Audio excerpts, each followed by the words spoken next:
দাহি সাম্যের গান মানুষের চেয়ে বড় কিছু নয়, নহে কিছু মহিয়ান।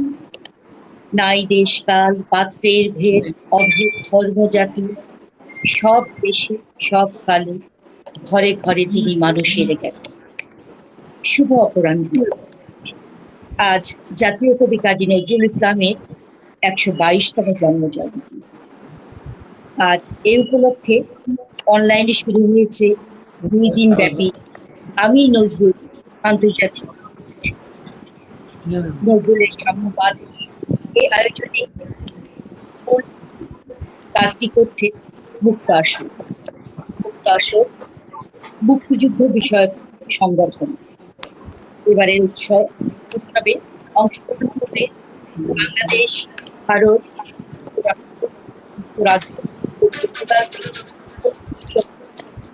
নজরুল গবেষক, বাদক, লেখক ও সম্মানিত সুধী, মুক্ত আসরের আয়োজনে এবারে নজরুল উৎসবের প্রতিপাদ্য সাম্যবাদে নজরুল।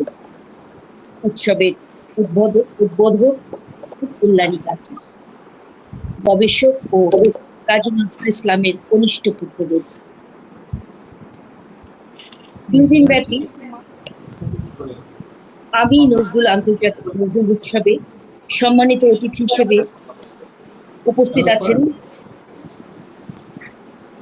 বাংলাদেশের বিশিষ্ট গবেষক, নজরুল গবেষক, এমেরিটাস প্রফেসর, বাংলা একাডেমির সম্মানিত সভাপতি অধ্যাপক ডক্টর রফিকুল ইসলাম। আজকের এই নজরুল উৎসবের সভাপতি দায়িত্ব পালন করছেন। সভাপতি হিসেবে উপস্থিত আছেন সর্বজন শ্রদ্ধেয় বিশিষ্ট কথাশিল্পী সেলিনা হোসেন। আমাদের সেলিনা হোসেন সভাপতি, বাংলাদেশ ইতিহাস অলিম্পিয়াড জাতীয় কমিটি বাংলাদেশ। উপস্থিত আছেন বিশেষ অতিথি হয়ে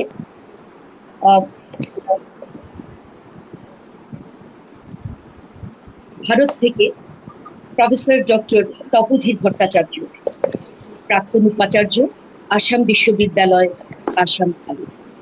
আরো উপস্থিত আছেন বিশেষ অতিথি প্রখ্যাত নজরুল সঙ্গীত শিল্পী ও কাজী নজরুল ইসলামের পৌত্রী খিলখিল কাজী। অনলাইনে আমাদের এই উদ্বোধনী অনুষ্ঠানে অতিথি হয়ে হিসেবে আছেন ভারতের লেখক ও নজরুল গবেষক ডক্টর সুমিতা চক্রবর্তী। উপস্থিত আছেন বিশিষ্ট কথা সাহিত্যিক মোহিত কামাল, সম্পাদক শব্দঘর, বাংলাদেশ। আরো উপস্থিত আছেন জনাব আবু সাইদ, সম্মানিত প্রতিষ্ঠাতা সভাপতি। এছাড়াও উদ্বোধনী আসরে আরো আছেন জনাব ফারুক আহমেদ, সম্পাদক ও প্রকাশক, উদার আকাশ, ভারত। এছাড়াও আমাদের মাঝে উপস্থিত বলে কথা দিয়েছেন ভারতের পূবের কলম পত্রিকার সম্পাদক আহমেদ হাসান। সম্মানিত সুধীমণ্ডলী, সাম্যবাদে নজরুল প্রতিপাদ্যে আমি নজরুল আন্তর্জাতিক নজরুল উৎসবে 24শে মে 2021 ও 25শে মে 2021 থাকবে 6টি সেশন এবং বিভিন্ন আলোচনা, কবিতা এবং বিশিষ্ট সঙ্গীত শিল্পীদের কণ্ঠে নজরুল ইসলামের গান। উদ্বোধনী অনুষ্ঠানে সঞ্চালনার দায়িত্বে আছে আমি সুলতানা, সভাপতি মণ্ডলীর সদস্য, বাংলাদেশ ইতিহাস অলিম্পিয়াড জাতীয় কমিটি, বাংলাদেশ। স্বাধীনতার 50 বছর পূর্তিতে এবং জাতির পিতা বঙ্গবন্ধু শেখ মুজিবুর রহমানের 101তম জন্মবর্ষে বাংলাদেশের জন্য ভীষণভাবে গভীরভাবে কবি কাজী নজরুল ইসলাম যে প্রাসঙ্গিক, তা আমরা বিশ্বজুড়ে অতিমারির কালে প্রতিটি ক্ষণেই উপলব্ধি করি। এবার নজরুলের 122তম জন্ম জয়ন্তী পালন এবং নজরুলের আদর্শ, নজরুল দর্শন ইত্যাদি সম্পর্কিত আলোচনা বাঙালির জেগে ওঠার মূল মন্ত্র হোক, এই প্রত্যাশায় নজরুল উৎসবে অংশগ্রহণকারীদের সকলে। আমি নজরুল আন্তর্জাতিক নজরুল উৎসবের মূল আয়োজক যুক্তরাষ্ট্র, সহযোগিতায় বাংলাদেশ ইতিহাস অলিম্পিয়াড জাতীয় committee Bangladesh, Boicharita, Udar Akash Bharat, Kazi Nazrul Islam foundation North America ও ডায়ালগ ইন ভারত।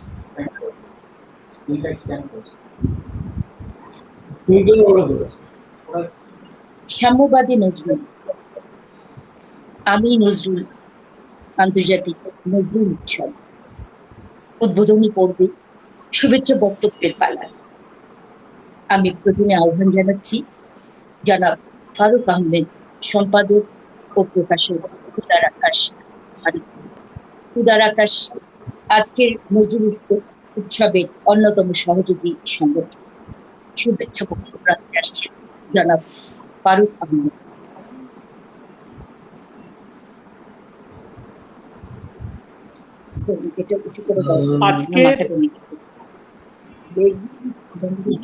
মহতী অনুষ্ঠান শুভ উদ্বোধনে সমস্ত অতিথিদেরকে জানাই আন্তরিক অভিনন্দন। মুক্ত আসর এবং আয়োজক সমস্ত সংস্থার পক্ষ থেকে আমি এই মহতী অনুষ্ঠানের সার্থকতা, যে সমস্ত অতিথিরা আছেন তাদের মুখ থেকে মূল্যবান বক্তব্য আমরা শুনব। এই আয়োজন গোটা পৃথিবীর বিভিন্ন প্রান্তের বিভিন্ন দেশের বহু ভাষাভাষী মানুষের কাছে পৌঁছে যাচ্ছে। নজরুল ইসলামকে গোটা বিশ্বের শুভ সচেতন মানুষ, সাম্যবাদী মানুষ, যাদের মধ্যে মান এবং হুঁশ আছে, সেই সমস্ত মানুষ কাজী নজরুল ইসলামকে আপন করে নিয়েছেন। কাজী নজরুল ইসলামকে আমরা সবাই অন্তর থেকে ভালোবাসি। 122তম জন্ম জয়ন্তীতে এই মহা আয়োজন কাজী নজরুল ইসলামকে স্মরণ করে 5টি দেশের বিভিন্ন গুণীজন ব্যক্তি দুদিন ধরে এই উৎসবে অংশ নেবেন। প্রত্যেক অতিথিকে আমি ভারতের পক্ষ থেকে এবং সচেতন দেশবাসীর পক্ষ থেকে সেই সমস্ত অতিথি জানাই। কারণ নজরুল ইসলামের চর্চা যদি আমরা প্রতিটা ঘরে ঘরে করতে পারি, আমাদের আগামী প্রজন্ম মাথা তুলে অন্যায়ের বিরুদ্ধে প্রতিবাদ করার যে সাহস জুগিয়েছিলেন, তিনি হচ্ছেন কাজী নজরুল ইসলাম। 1947 সালে 15ই আগস্ট আমাদের দেশ ভারতবর্ষ স্বাধীন হয়েছে, কিন্তু ধূমকেতু পত্রিকায় কাজী নজরুল ইসলাম সর্বপ্রথম পূর্ণাঙ্গ স্বরাজের কথা তার প্রবন্ধে লিখেছিলেন। সেই কাজী নজরুল ইসলাম আমাদের অবিভক্ত ভারতের সমস্ত মানুষের কাছে পূর্ণ স্বরাজের যে স্বপ্ন তিনি বপন করেছিলেন ধূমকেতু পত্রিকায়। পরবর্তীতে তাকে জেল খাটতে হয়েছিল। কাজী নজরুল ইসলাম এমনই একজন কবি, সেই কবির জন্যই ভারতবর্ষের তৎকালীন অবিভক্ত ভারতের সমস্ত মানুষ ব্রিটিশের হাত থেকে স্বাধীনতা ফিরিয়ে নেওয়ার জন্য মুক্তির সংগ্রামে অবলিপ্ত হওয়ার যে সাহস তিনি সঞ্চারিত করেছিলেন সমস্ত আপামর মানুষের মনের মধ্যে, পরবর্তীতে সেটা বৃহত্তর আন্দোলনের আছে এবং আমরা 1947 সালে 15ই আগস্ট দেশ স্বাধীন হয়। পরবর্তীতে কিন্তু দুঃখের বিষয়, কাজী নজরুল ইসলাম অবিভক্ত ভারত চেয়েছিলেন, ভারত ভাগক তিনি হয়তো এইটা চাননি। কারণ কিন্তু আপনারা জানেন কাজী নজরুল ইসলাম বলেছিলেন যে আমার রক্ত লেখায় যেন সর্বনাশ হয়, 33 কোটির মুখের গ্রাস যারা কেড়ে খায়। কাজী নজরুল সাম্যের গান গিয়েছেন। আজকের আমরা সত্যি গর্বিত যে এই কারণেই কাজী নজরুল ইসলামকে নিয়ে অন্নদা শঙ্কর রায় লিখেছিলেন, ভাগ হয়ে গেছে বিলকুল কিন্তু ভাগ হয়নি নজরুল। কাজী নজরুল ইসলামের মহতী এই প্রয়াস, বিশেষ করে তিনি যত শ্যামা সঙ্গীত রচনা করেছেন, সেই শ্যামা সঙ্গীতের এবং মোরা একই বৃন্দে দুইটি কুসুম হিন্দু মুসলমান, তার সমস্ত লেখার ভিতরে, তার গানের ভিতরে, তার উপন্যাসের ভিতরে, তার গল্পের ভিতরে, প্রবন্ধের ভিতরে আমরা যে আবেগী নজরুল ইসলামকে পেয়েছি। সত্যি কথা বলতে কি আহ, এইরকম মহতি অনুষ্ঠান আজকে সার্থক প্রয়াস হবে। দুদিনের উৎসব, আপনারা জানেন, সবাই আমরা জানি যে প্রাকৃতিক বিপর্যয়ের মধ্যে আসছে জজ বলে একটি ঘূর্ণিঝড়, তার মধ্য থেকেও আমরা এই মহতি আয়োজন করতে পেরেছি। আমি আবু সাইদ ভাইকে এবং সমস্ত উদ্যোক্তাদেরকে অন্তর থেকে ধন্যবাদ জানাই। আমাদের এই প্রয়াস সার্থক হবে। নজরুল ইসলামের চর্চা প্রতিটি ঘরে ঘরে হোক। কাজী নজরুল ইসলামকে আমরা সারা পৃথিবীর সমস্ত দেশের শুভবুদ্ধি সম্পন্ন মানুষের কাছে পৌঁছে দেওয়ার জন্য যা প্রয়োজনের আমাদেরকে আরো বেশি করে উদ্যোগ নিতে হবে। আমরা আমাদের রাজ্যের মাননীয় মুখ্যমন্ত্রী মমতা বন্দ্যোপাধ্যায়কে কুর্নিশ জানাই যে পশ্চিম বাংলায় স্বাধীনতার পর কাজী নজরুল ইসলামের নামে একটি বিশ্ববিদ্যালয় প্রতিষ্ঠা হয়েছে চুরুলিয়ার আসানসোলে। সেই আসানসোল থেকে আজকের আয়োজনের অনুষ্ঠানে অধ্যাপিকা সুমিতা চক্রবর্তী মহাশয় অংশ নিয়েছেন। তার কাছ থেকে আমরা মূল্যবান বক্তব্য শুনবো। কাজী নজরুল একাডেমি গঠন হয়েছে পশ্চিমবাংলায়। আমরা জানি বাংলাদেশে কাজী নজরুল ইসলামকে নিয়ে অনেক বড় বড় কাজ হয়েছে। এপার বাংলাতেও নজরুল একাডেমি গঠন করার পরে আমাদের নজরুল একাডেমির চেয়ারম্যান জয় গোস্বামী কবি, তার হাত দিয়ে অনেক মূল্যবান কাজ হচ্ছে। এবং কাজী এই নজরুল ইসলামকে নিয়ে বড় কাজ করেছিলেন আজারউদ্দিন খান। আমাদের দেশের অনেক নজরুল গবেষকরা নজরুলকে নিয়ে অফুরন্ত কাজ করছেন। আমরা আমাদের উদারাকাশ থেকে নজরুল ইসলামের উপরেও মূল্যবান 4টি গ্রন্থ প্রকাশ করেছি। বিশেষ করে সেকুলারিজমের উপরে পিএইচডি করেছেন রবীন্দ্রভারতী বিশ্ববিদ্যালয় থেকে ডক্টর আবুল হোসেন বিশ্বাস। তার প্রবন্ধের মধ্যে যে সেকুলারিজম ছিল সেটার আমরা পরবর্তীতে বই আকারে প্রকাশ করেছি। ডক্টর শাহাদুল ইসলাম একটি গবেষণামূলক বই লিখেছেন। নজরুলের নানা মাত্রা নিয়ে ডক্টর শেখ মকবুল ইসলাম একটি গবেষণা গ্রন্থ লিখেছেন। নুরুল আমিন বিশ্বাসও লিখেছেন। সেই 4টি বই আমরা প্রকাশ করেছি। আগামী দিনে আমরা বিশ্বের বিভিন্ন প্রান্তের যারা নজরুল গবেষক আছেন, নজরুলকে নিয়ে যারা চর্চা করেন, আজকের এই আলোচনা সভায় যারা অংশ নেবেন, যে সমস্ত অতিথিরা এসেছেন, প্রত্যেকের কাছে আমরা আমন্ত্রণ রাখছি। আপনারা কাজী নজরুল ইসলামের উপরে যে বক্তব্য রাখবেন বা একটা লেখা দেবেন, আমি আর সাইদ ভাই দুই বাংলা মিলে আমরা একটা আইএসবিএন দিয়ে সংকলন করব। এই আমি নজরুল অনুষ্ঠানে যারা অংশ নিয়েছেন, আমরা আগামী দিনে কাজী নজরুল ইসলামকে ঘরে ঘরে পৌঁছে দেওয়ার তার চর্চা যাতে আমরা করতে পারি, তাহলে আমাদের এই প্রয়াস সার্থক হবে। এই বলে আমার সংক্ষিপ্ত বক্তব্য সমাপ্ত করলাম। সকলকে আন্তরিক অভিনন্দন ও ধন্যবাদ। অসংখ্য ধন্যবাদ সুন্দর শুভেচ্ছা বক্তব্যের জন্য এবং কিছু প্রতিশ্রুতি যা আমাদের গবেষকদের উৎসাহিত করবে কাজ করতে। আমি এবারে শুভেচ্ছা বক্তব্য রাখার জন্য অনুরোধ জানাবো যিনি পর্দার আড়ালে বিশাল কর্মযজ্ঞ তৈরিতে বিশ্বকর্মা, সেই জনাব আবু সাইদ প্রতিষ্ঠাতা সভাপতি মুক্তরাষ্ট্র। আহ্বান জানাচ্ছি আবু সাইদ। সবাইকে অসংখ্য ধন্যবাদ ও কৃতজ্ঞতা। কবি নজরুলের আজকে 122তম জন্মদিন পালন করতে যাচ্ছি। তো এই উৎসবে আমরা আসলে দীর্ঘদিন ধরে আমি নজরুল নামে একটা প্রোগ্রাম করে থাকি, যে প্রোগ্রামটাতে নজরুলের জীবন কর্ম এবং সেগুলো আলোচনা, শিল্পীদের বিভিন্ন নানা রকম বিষয়গুলো আমরা তুলে ধরার চেষ্টা করি।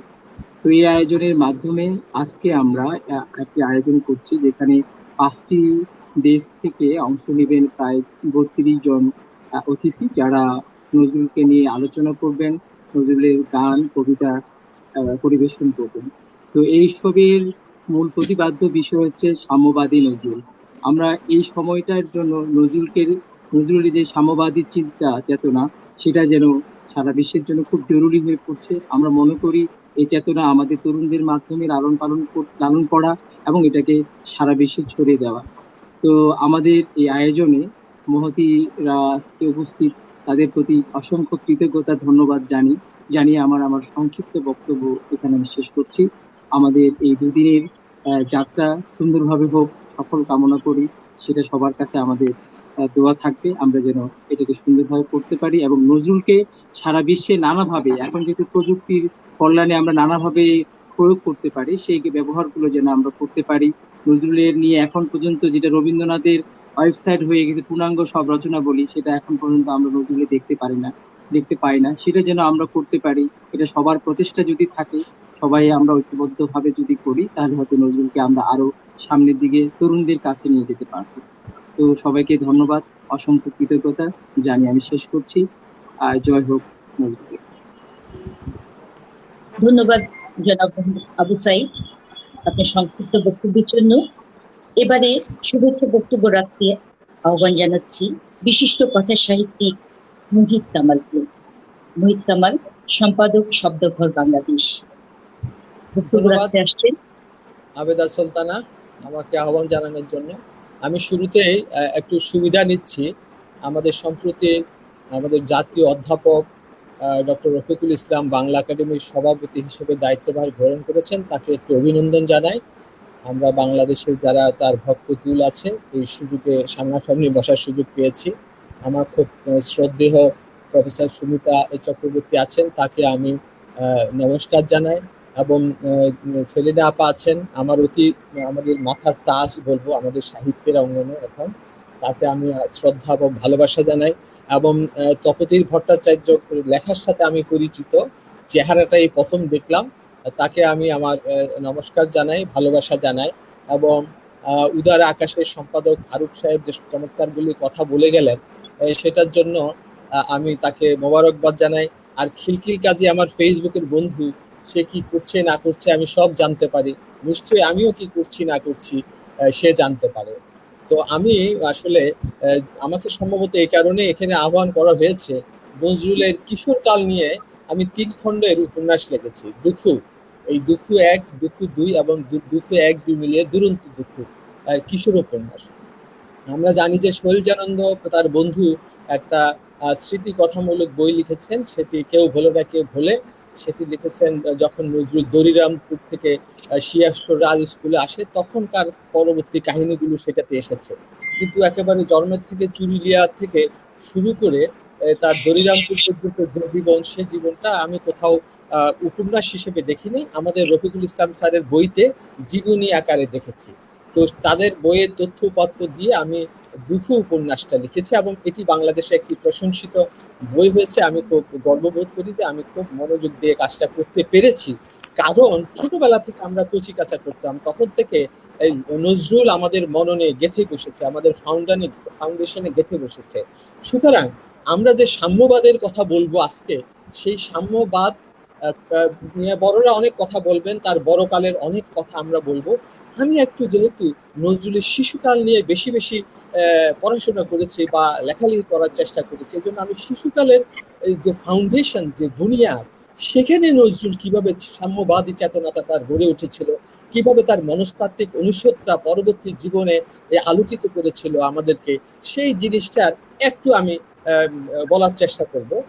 প্রথমত বলে রাখি, আমি একজন মনোচিকিৎসক, একজন অধ্যাপক। আমরা যখন কথা বলি, বেশি কথা বলি, আবেদা তুমি আমাকে থামিয়ে দিবে যদি আমি বেশি বলার চেষ্টা করি, তবে চেষ্টা করবো আমি অল্প কথাই বলতে। প্রথমে আমি একটু পুঁথিগত একটি শব্দের ব্যাখ্যা দিতে চাই, যেহেতু সাম্যবাদ আমরা এখানে উপস্থাপন করেছি। সাম্য শব্দটার অর্থ কি? সাম্য শব্দের অর্থ হচ্ছে সমান।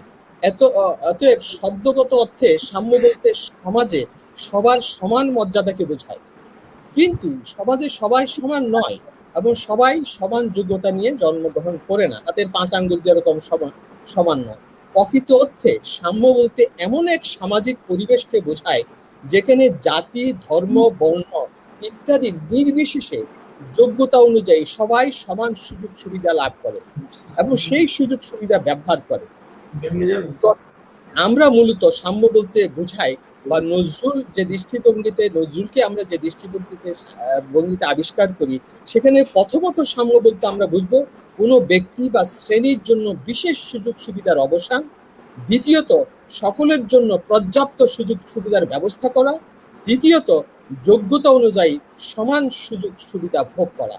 এই জিনিসগুলো আমি দেখেছি, আমি নজরুলকে যতটুকু অনুভব করি, যতটুকু আমার মস্তিষ্কে ধারণ করি, আমার বুকে ধারণ করি, আমার ভালোবাসায় ধারণ করি, আমার শ্রদ্ধায় ধারণ করি, আমার অক্ষর শৈলীতে যতটুকু ধারণ করি, তার শিশুকালের মধ্যেই কিন্তু এই দুনিয়াটা রোপিত হয়েছিল চারা গাছের মতো। আমরা দেখেছি তার শিশু বয়সে, মানে কৈশোরে, একবার শৈশবে তার ভিতরে আমরা দেখেছি একটা স্বাধীনতা প্রিয়াসী চেতনা। আমরা দেখেছি তার মধ্যে একটা মানবতাবাদী চেতনা, আমরা দেখেছি তার ভিতরে একটা সাম্যবাদী চেতনা, এবং সেই চেতনা যে শিশুকাল থেকে দেখেছি, সেটা কোথায় কিভাবে দেখেছি, তার বন্ধুদের সাথে যে তার উঠা বসা এবং সামাজিক পরিবেশে যে তার উঠা বসা, সেই উঠা বসার মধ্য দিয়ে আমরা সেই সাম্যবাদী চেতনাটাকে শিশুকাল থেকে দেখে এসেছি। হুশ করে কিন্তু সে বড়বেলায় সাম্যবাদী চেতনা নিয়ে বড় হয় নাই। Foundation is very essential component of the human life. আমরা দেখেছি এই সাম্যবাদী চেতনার সাথে নজরুলের সৃজন ক্ষমতার উৎস, নজরুলের মগ্নতা, কোনো কাজে নজরুলের মগ্নতা, এবং সবচেয়ে বড় কথা নিজেকে আবিষ্কার করার, নিজেকে প্রকাশিত করার তার যে স্বতঃস্ফূর্ত যে যে ইনস্টিংক্ট গুলো তার ভিতরে ছিল, তার ভিতরে যে মগ্নতা ছিল, সেগুলো আমরা দেখতে পাই। কিরকম মগ্নতা? আমরা যখন বলি তখন বলি অ্যাটেনশন এন্ড কনসেন্ট্রেশন, এগুলি মনস্তত্ত্বের ভাষা। অ্যাটেনশন হচ্ছে focusing the mind in the task in my hand. আমি যে কাজটা করছি সে কাজে আমি মনোযোগ দিতে পারছি কিনা, ফোকাস করতে পারছি কিনা, এবং সেই ফোকাসটাকে আমরা সেটাকে সাস্টেইন করতে পারছি কিনা, এটি আমার মনোযোগ বলতে আমরা এটা বুঝি। আর আমরা মনস্তত্ত্ববিদরা বলি যে merit is nothing but the attention and concentration of mind. আমরা যে বলি নজরুল মেধাবী, এই মেধার স্ফুরণটা সেই শিশুকাল থেকে তার মগ্নতার মধ্য দিয়ে আমরা দেখতে পাই। আমরা দেখি যে সে কিভাবে মগ্ন হয়ে লিখেছে, সে কিভাবে মগ্ন হয়ে কাজ করেছে, সে কিভাবে মগ্ন হয়ে লোটগানের সাথে সম্পৃক্ত হয়েছে, সে কিভাবে মগ্ন হয়ে স্কুলে পড়াশোনা করেছে, মগ্ন হয়ে সে কিভাবে সে খুদে মুয়াজ্জিন ছিল, মক্তবে পড়েছে, এবং সে যে মাজারে খাদেম হিসেবে কাজ করছে। প্রত্যেকটা সেক্টরে সে তার কাজকে মগ্নতার সাথে পালন করার চেষ্টা করেছে। সে যখন গার্ড সাহেবের সঙ্গে কাজ করেছে, সেখানেও সে মগ্ন ছিল। তার মগ্নতার মধ্যে দিয়ে যে বয় হিসেবে আমরা তাকে আবিষ্কার করি, শুধু বয় হিসেবে নয়, আমরা দেখি হিরণ প্রভাকে সে ম্যাম সাহেবকে সে গান শোনাতো, অর্থাৎ তার ভিতরের সত্তাকে দিয়ে সে অন্যকে মুগ্ধ করতো, অর্থাৎ তার মুখের যে মায়াবী অভিব্যক্তি ছিল, সেখানে দিয়ে সে মায়ার একটা চুম্বক আকর্ষণ তৈরি করতো, সেখানেও তার ভিতরে মগ্নতা ছিল। আবার আমরা যখন দেখব সে আরেকটু যখন সামনে এগোয়, সে বক্সের চায়ের দোকানে কাজ করে, কয়েকদিন সে কাজ করেছে, সেখানেও আমি দেখেছি সে যখন কাজ করে 16 ঘন্টা সে কাজ করতো, 6 ঘন্টার মতো সে ঘুমাবার সুযোগ পেত, যেখানে সে কাজী মফিজউদ্দিনের সিঁড়ির গোড়ায় ঘুমাতো, গুটিসুটি মারে। এই যে একটি প্রত্যেকটা সেক্টরে তার ভিতরে আমরা একটা মগ্নতা দেখি, কাজের ভিতরে নিবিড়তা দেখি, ডুবে যাওয়ার প্রবণতা দেখি। এগুলো কিন্তু মেধার একটা অনুষদ, সেই শিশুকাল থেকে প্রত্যেকটা সেক্টরে সে ব্যবহার করে এসেছে। আমরা দেখি যে কাজী মফিজউদ্দিন যখন আবিষ্কার করেন এই ছেলের ট্যালেন্ট, এই মেধাবী সন্তানটাকে যখন আবিষ্কার করেন, তখন তার বউ শামসুন্নেসা খানম, সেও মায়ার আকর্ষণে, যে পুত্রহীনা ছিল, তাকে মায়াবী আকর্ষণে তাকে তার ঘরে রাখে, এবং তাকে কিন্তু সে পুত্র স্নেহে মানুষ করে। এখন যখন সে আবিষ্কার করে এই ছেলের মধ্যে আগুন আছে, উত্তাপ আছে, মেধার স্ফুরণ আছে, তখন তাকে স্বামীকে বলে ওকে পড়াশোনা করাতে হবে। তারপরে সে চলে আসে, তাকে কাজী মফিজউদ্দিন তার ভাইয়ের কাছে পাঠিয়ে দেয় সেই ত্রিশালের সেই তাদের গ্রামের বাড়িতে। তো সেখানে আমরা দেখব, সেখানেও সে প্রত্যেকটা সেক্টরে সে মগ্নতার সাথে তার কাজগুলো করেছে। এখন যেখানে সেখানে কিন্তু সম্মান পাওয়ার, হ্যাঁ আমি সংক্ষেপ করে ফেলছি। আমি দেখেছি যে তার প্রত্যেকটা সেক্টরে তার বন্ধু, তার শিক্ষক, সবার সাথে তার যে শ্রদ্ধা, ভালোবাসার সম্পর্ক, সেই সংকটের মধ্যে সমানভাবে সে নিজেকে বিলিয়ে দিতে পেরেছে।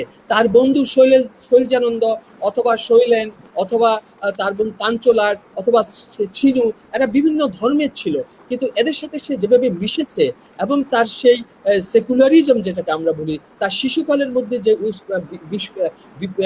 বিকিরণ আমরা দেখেছি, তার বড়বেলাকে সেটা আলোকিত করেছে। অর্থাৎ আমি বলতে চাই, নজরুলের সাম্যবাদী চেতনার ফাউন্ডেশন তার শিশু কৈশোরে এবং তার কৈশোরকালে রূপিত হয়ে গিয়েছিল, তখন থেকে তা বিকশিত হয়েছে। ধন্যবাদ আবেদা সুলতানা। ধন্যবাদ ডক্টর মোহিত কুমার, আপনি সুন্দরভাবে বলেছেন সাম্যবাদের তৈরিটা কিভাবে হলো, যেহেতু আপনি মনোযোগী শিক্ষার্থী, আপনি আপনার সাইড থেকে বলবেন। অসংখ্য ধন্যবাদ। আমরা নিশ্চয়ই আরো বেশি বিস্তারিত শুনবো কোনো আলোচনায়। এখন আমি আহ্বান জানাচ্ছি রাখার জন্য আহমেদ হাসান সাহেবকে। উনি সম্পাদক পূবের কলম ভারত থেকে উনি আমাদের সাথে অনলাইনে শুভেচ্ছা বক্তব্য রাখছেন। এবার আহমেদ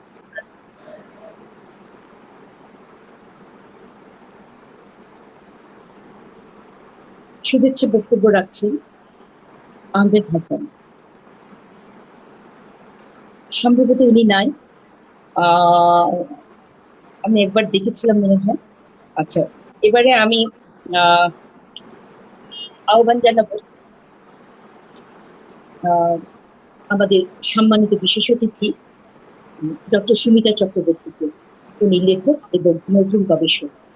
ডক্টর সুমিতা চক্রবর্তী উনি ভারত থেকে আমাদের সাথে যুক্ত হচ্ছেন এবং আজকে উনি বক্তব্য রাখবেন, শুভেচ্ছা বক্তব্য রাখবেন। জনাব আহমেদ হাসান, আপনি কি উপস্থিত হয়েছেন? হ্যাঁ, আমি জি আচ্ছা, আমি আচ্ছা আপনি এখন আমি ডক্টর সুমিতা চক্রবর্তীর নাম অ্যানাউন্স করছি, উনি বলার পরে আপনি বলুন। এখন আমাদের সামনে বক্তব্য রাখতে আসছেন, শুভেচ্ছা বক্তব্য রাখতে আসছেন ডক্টর সুমিতা চক্রবর্তী।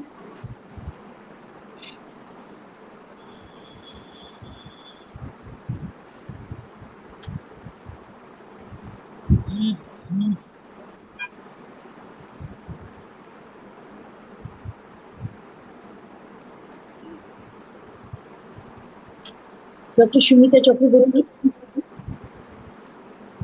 যাচ্ছে কি?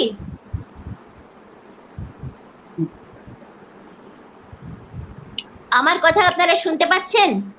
জি আপা, শুনতে পাচ্ছি। আমার কথা শুনতে পাচ্ছেন? হ্যাঁ পাচ্ছি আমরা।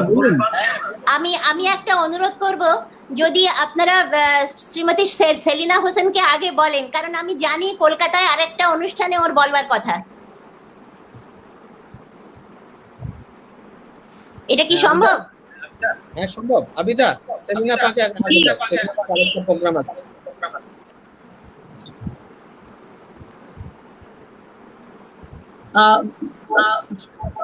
ঠিক আছে, আমাদের আরেকটি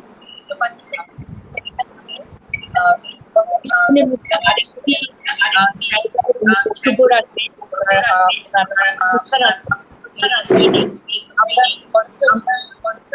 ভেঙে তাকে কথা বলার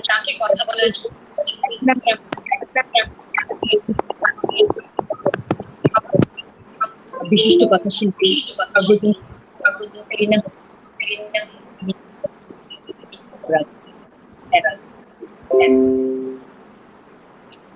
হ্যালো হ্যালো, আমাকে কথা শোনা যাচ্ছে? আজকে এই অনুষ্ঠান যারা আয়োজন করেছেন তাদের সবার কাছে আমি কৃতজ্ঞতা জানাই, কারণ আমাদের এই মহৎ কবির 122তম জন্মবার্ষিকী, তাকে আমরা গভীর শ্রদ্ধার সঙ্গে স্মরণ করছি। একটু আগে আমাদের বক্তব্যে একজন বলছিলেন যে তিনি যে পত্রিকাটি প্রকাশ করতেন সেখানে ভারতের স্বাধীনতা সম্পর্কে লিখতেন, যে কারণে তাকে জেল খাটতে হয়েছিল। তো তিনি তখন বলতে ওখানে একটি লেখায় লিখেছিলেন যে ভারতবর্ষে একজন ব্রিটিশও যদি থেকে যায় তাহলে সেটাকে আমি স্বাধীনতা বলবো না। তারপরে তিনি যখন জেলে থাকতেন, আমাদের বিশ্বকবি রবীন্দ্রনাথ ঠাকুর তাকে জেলে বার্তা পাঠিয়েছিলেন যে তুমি এইভাবে আর লিখো না, আওয়ার লিটারেচার ক্লেমস ইউ। এইভাবে কাজী নজরুল ইসলাম যে সমসম্মানের জায়গাটি অর্জন করেছিলেন, এটা আমাদের কাছে একটি গৌরবের ব্যাপার। সাম্যবাদে নজরুল এই জায়গাটি ধরে আমি সেখানে বলতে চাই যে 30-এর দশকে যে তিনি একটি অসাধারণ কবিতা লিখেছিলেন, নারীকে নিগৃহীত করার সামাজিক দিকটিকে দেখে তিনি তাকে বিরুদ্ধে বলেছিলেন, জগতে যা কিছু মহান সৃষ্টি চিরকল্যাণকর, অর্ধেক তার করিয়াছে নারী, অর্ধেক তার নর। এইভাবে নারী পুরুষের সমতার জায়গাটা তিনি যখন ধরেছিলেন, তার কত বছর পরে আমরা জেন্ডার স্টাডিজ ডিপার্টমেন্টগুলো বিভিন্ন বিশ্ববিদ্যালয়ে পাচ্ছি যে নারী পুরুষের সমতার জায়গাটা সামাজিকভাবে শেখানোর জন্য এই প্রজন্মকে।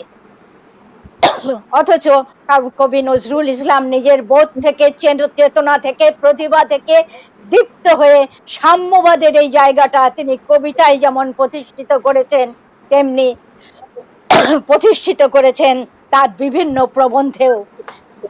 তার একটি প্রবন্ধ আছে, আমার ধর্ম, এইটি পড়ে আমি খুবই অভিভূত হই। তিনি খালি একটা কথাই বেশি করে এখানে বলেছেন, ওগো তরুণ, আজকে তুমি ধর্ম নিয়ে পড়ে থাকবে, তুমি কি বাঁচবার কথা ভাববে না? ওরে অধীন, ওরে ভণ্ড, তোর আবার ধর্ম কি? এইভাবে একটি বেশ বড় প্রবন্ধ, আমি মাত্র 2টি লাইন পড়লাম সেখান থেকে। সাম্যবাদের আরেকটি জায়গা থেকে আমি যেটা বলবো, ভিক্ষা দাও একটি প্রবন্ধ লিখেছেন।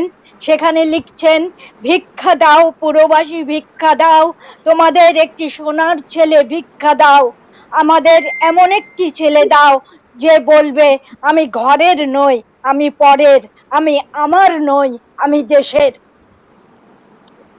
এইভাবে মানবিক চেতনাবোধকে দেশপ্রেমে উদ্বুদ্ধ করেছেন, মানুষের কাছে পৌঁছেছেন, মানুষ হিসেবে মানুষের মর্যাদাকে দেখেছেন, ধর্মের দিকটিকে আগে তুলে ধরেননি, বাঁচার অধিকারের জায়গাটাকে ধর্মের সুন্দর জায়গা থেকে দেখার চেষ্টা করেছেন।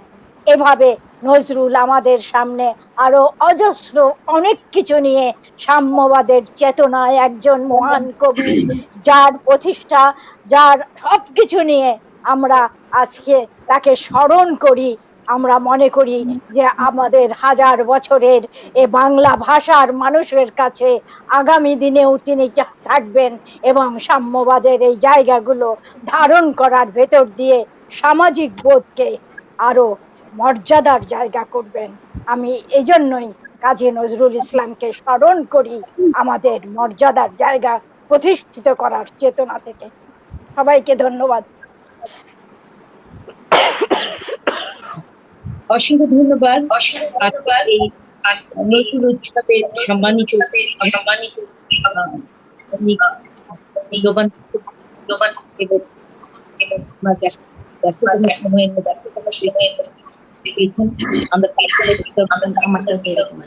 আমরা পরের অনুষ্ঠানটিতে পাবো। এবার আমি আহ্বান জানাচ্ছি আহমেদ হাসানকে।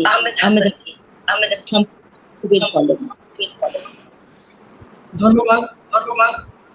আমি নিজে ব্যক্তিগতভাবে খুবই খুশি যে আমাদের বিদ্রোহী কবি কাজী নজরুল ইসলাম তিনি জন্মগ্রহণ করেছিলেন, তার জন্য 22তম জন্ম আমরা পালন করছি। কিন্তু বর্তমানে এবং আমাদের ভারত কোভিড পরিস্থিতির মধ্যে দিয়ে যাচ্ছে, তাই আমরা খোলামেলা যে অনুষ্ঠানটা আয়োজন করতে পারছি না। সেই কাজে আজকে যারা আয়োজন করছে তাদেরকে আমি বলবো, আমরা যদি বড় অনুষ্ঠান আয়োজন করতে পারছি না, যেটাকে বলে ওপেন অনুষ্ঠান, উন্মুক্ত অনুষ্ঠান, কিন্তু আমরা এই অনুষ্ঠানের মাধ্যমে আমরা তাকে স্মরণ করব এবং তার প্রতি শ্রদ্ধা জানাবো। তাই কোভিড পরিস্থিতিতে এই অনুষ্ঠানের যে আয়োজন করা হয়েছে, যারা এতে অংশগ্রহণ করছেন, যারা এর আয়োজনে সামান্যতম ভূমিকা নিয়েছেন, আমি জানি না আমাকে শুনতে পাচ্ছেন কিনা আপনারা, সামান্যতম ভূমিকা নিয়েছেন, তাদেরকে আমি অভিনন্দন জানাচ্ছি। এবং আজকে এখানে বিশিষ্ট ব্যক্তিরা, যারা নজরুল গবেষক, নজরুল সাহিত্য সম্পর্কে পণ্ডিত, তারা এখানে উপস্থিত হয়েছেন। তাদের সবাইকে আমি নমস্কার জানাচ্ছি, সালাম জানাচ্ছি। আজকে আমি শুধু স্মরণ করব, আমাদের পশ্চিম বাংলায় ভারত ভাগের পর নজরুল চর্চা অনেকটাই কমে গিয়েছিল, কিন্তু যারা নজরুলকে সে সময় বাঁচিয়ে রেখেছিলেন, এখন আমাদের ভারতে নজরুল চর্চা পুরোপুরি হচ্ছে। আমাদের নজরুল একাডেমিও আছে এবং আমাদের এখানে অনেকেই অনেক অনুষ্ঠানও করে থাকেন স্বাভাবিক পরিস্থিতিতে, কোভিডের জন্য সেগুলো হচ্ছে না। কিন্তু এক সময় নজরুল চর্চা খুবই কমে গিয়েছিল এবং তখন নজরুলকে যারা পশ্চিমবাংলায় বাঁচিয়ে রেখেছেন তাদের মধ্যে একজন হচ্ছেন আব্দুল আজিজ আলামান, হরফ প্রকাশনী, আপনারা জানেন। তো আমি তাকে এই সুযোগে তার প্রতি শ্রদ্ধা জানাচ্ছি। আর আমি মনে করি যে নজরুল আমাদের দুই দেশের সম্পদ, এবং আমি ধন্যবাদ জানাবো বাংলাদেশকে যে আপনারা তার যে ইচ্ছা মসজিদেরই পাশে আমার কবর দিও ভাই তাকে পূর্ণ করেছেন, এবং তিনি যখন শেষ জীবনে বাংলাদেশে যান বাংলাদেশ তাকে যথাযোগ্য সম্মান জানিয়েছে। এই কথাটা আমরা পশ্চিমবঙ্গবাসী কখনোই ভুলব না, এবং বাংলাদেশ সরকার, বাংলাদেশের জনগণ আমাদের ধন্যবাদের পাত্র। আমি শুধু বলবো যে আজকের দিনেও আমাদের নজরুলকে স্মরণ করার খুব বেশি প্রয়োজন রয়েছে। আজকে আমরা যেমনভাবে দেখতে পাচ্ছি যে পৃথিবী যত অগ্রসর হচ্ছে তত কিন্তু হানাহানি, দুর্নীতি বা অন্য যে সমস্ত জিনিসকে আমরা পছন্দ করি না তা কিন্তু কমে যায়নি, বরং বেড়ে যাচ্ছে। লোক শিক্ষিত হচ্ছে, শিক্ষার সঙ্গে সঙ্গে আমার এইসব অপগুণগুলো পৃথিবীতে বড় বেশি করে বাড়ছে। তাই যে নজরুল আমাদেরকে পথের দিশা দিয়েছিলেন বিভিন্ন ক্ষেত্রে, আমি আশা করব আমরা তা নিয়ে চর্চা করব, এবং আমাদের নতুন প্রজন্মকে তাদেরকেও, তারা আজকাল অনেক সময় আমরা দেখতে পাই যে পশ্চিমা সংস্কৃতিতে গা ভাসাচ্ছে, আমাদের বাংলায় আমরা দেখতে পাই যে বলিউডের সংস্কৃতিতে গা ভাসাচ্ছে, তা থেকে তারা বেরিয়ে আসবেন এবং সত্যিকার অর্থে যে সুস্থ সংস্কৃতি, নজরুল যে সংস্কৃতির কথা বলেছিলেন, নজরুলের যে সাহিত্য প্রতিভা তাকে আমরা অনুসরণ করব। এবং সবশেষে আমি আবার ধন্যবাদ জানাবো ভারত, বাংলাদেশ এবং অন্যান্য স্থানের যে সমস্ত গুণীজনরা আজকের এই সভায় অংশ নিয়েছেন এবং যারা এটা শুনছেন। আমি মনে করি যে কোভিড পরিস্থিতিতে এটা একটি খুব বড় কাজ হলো আজকে। আপনাদের সবাইকে ধন্যবাদ, নমস্কার, আসসালামু আলাইকুম। ধন্যবাদ আহমেদ হাসানকে তার মূল্যবান বক্তব্যের জন্য এবং আমাদের সাথে সংযুক্ত হওয়ার জন্য অসংখ্য ধন্যবাদ। আবার সাম্যবাদী নজরুল, আমি নজরুল আন্তর্জাতিক নজরুল উৎসব। সম্মানিত সুধী, এবারে শুভেচ্ছা বক্তব্য রাখবেন সম্মানিত অতিথি প্রফেসর ডক্টর সুমিতা চক্রবর্তী, লেখক ও নজরুল গবেষক। বিনীত অনুরোধ জানাচ্ছি চক্রবর্তীকে সকলকে এই অনুষ্ঠানে যারা আয়োজন করেছেন সকলকে ধন্যবাদ জানাচ্ছি, এবং আমি আমার কথা শুরু করে দিচ্ছি, সময় বেশি নেই। আমি একটা কথা প্রথমেই পরিষ্কার করে নিতে চাই। বলা হচ্ছে শুভেচ্ছা বক্তব্য রাখবেন। শুভেচ্ছা বক্তব্য একটা জিনিস, আর একটা আলোচনা আর একটা জিনিস। আমার সঙ্গে যখন কথা হয়েছিল এই অনুষ্ঠানের আগে টেলিফোনে, তখন আমার সঙ্গে কথা হয়েছিল যে আমাকে আধ ঘন্টা সময় দেওয়া হবে এবং একটি বিশেষ বিষয় নির্দিষ্ট করা হয়েছিল। সেই বিষয়টি হচ্ছে কাজী নজরুল ইসলাম আন্তর্জাতিক মনন। এই বিষয়টা নিয়ে বলবার জন্য আমাকে আধ ঘন্টা সময়ের কথা বলা হয়েছিল। আমার মনে হচ্ছে সময় কমে যাবে। যদি আমি 20-25 মিনিটও বলি তাহলে আমার বিষয়টা হচ্ছে কোনো শুভেচ্ছা বক্তব্য নয়, আমার বিষয়টা হচ্ছে কাজী নজরুল ইসলাম আন্তর্জাতিক মনন। আমি আয়োজকদের জিজ্ঞাসা করব, আমি কি এভাবে বলতে পারি? জি বলুন। বেশ, তাহলে আমি বিষয়টা নিয়ে ভেবে এসেছি। কাজী নজরুল ইসলাম মস্ত বড় কবি, তাকে আমরা সম্মান জানাচ্ছি। তিনি আমরা বড় মানে একটা খুব ভালো কাজ হচ্ছে, এসব কথা তো হলো, কিন্তু আমার বিষয়টা হচ্ছে কাজী নজরুল ইসলাম আন্তর্জাতিক মনন।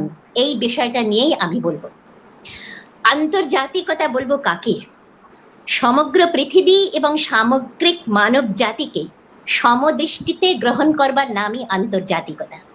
এই আন্তর্জাতিকতা যদি কল্যাণ আদর্শ এবং শুভ চেতনার সঙ্গে মিশ্রিত হয় তবেই কিন্তু তা প্রকৃতপক্ষে অর্থবহ হয়ে ওঠে। তা না হলে এর আন্তর্জাতিক গুপ্তচর বৃত্তিও থাকে, আন্তর্জাতিক হত্যাকারী দলও থাকে। খালি আন্তর্জাতিক নয়, হবার কথা আন্তর্জাতিক মানবতা বোধ সম্পন্ন, আন্তর্জাতিক শুভ চেতনা সম্পন্ন একটি চেতনা, সেটাই হচ্ছে আন্তর্জাতিক চেতনা। শোনা যাচ্ছে তো?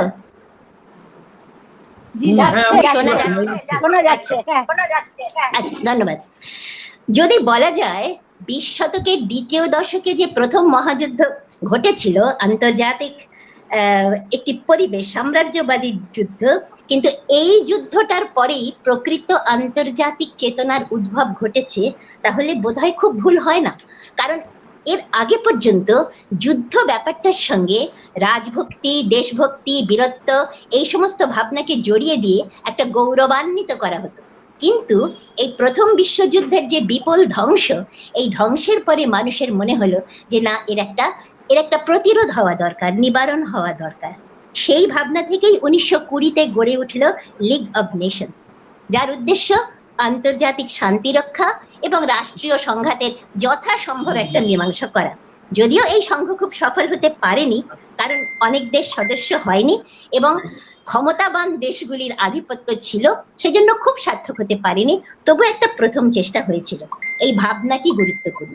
আর এই যুদ্ধের সময় আরেকটি আন্তর্জাতিক প্রতিষ্ঠান, যার নাম রেড ক্রস ফাউন্ডেশন, সেটি 1863-তে জেনেভায় তার প্রথম প্রতিষ্ঠা ঘটেছিল। তার যে সেবা কাজ, এটার সঙ্গেও মানুষের পরিচয় হয়েছিল এই সময়। আন্তর্জাতিক চেতনার আরেকটি পূর্বসূরিত্ব পাওয়া যায় সমাজতন্ত্রবাদী ভাবনায়। 1848-এ কমিউনিস্ট ম্যানিফেস্টো যখন লেখা হয়েছিল, মার্কস এবং এঙ্গেলস, বড় করে তো বলবার জায়গা নেই, দরকারও নেই, আপনারা সবাই জানেন, তারা তখন মানুষকে জাতি, ধর্ম, রাষ্ট্র দিয়ে ভাগ করেন। তারা মানুষকে ভাগ করেছিলেন যাদের আছে আর যাদের নেই। এইভাবে মানুষ সেখানে আন্তর্জাতিক বিশ্বের দুটি অংশে বিভক্ত, হ্যাভস অ্যান্ড হ্যাভ নটস।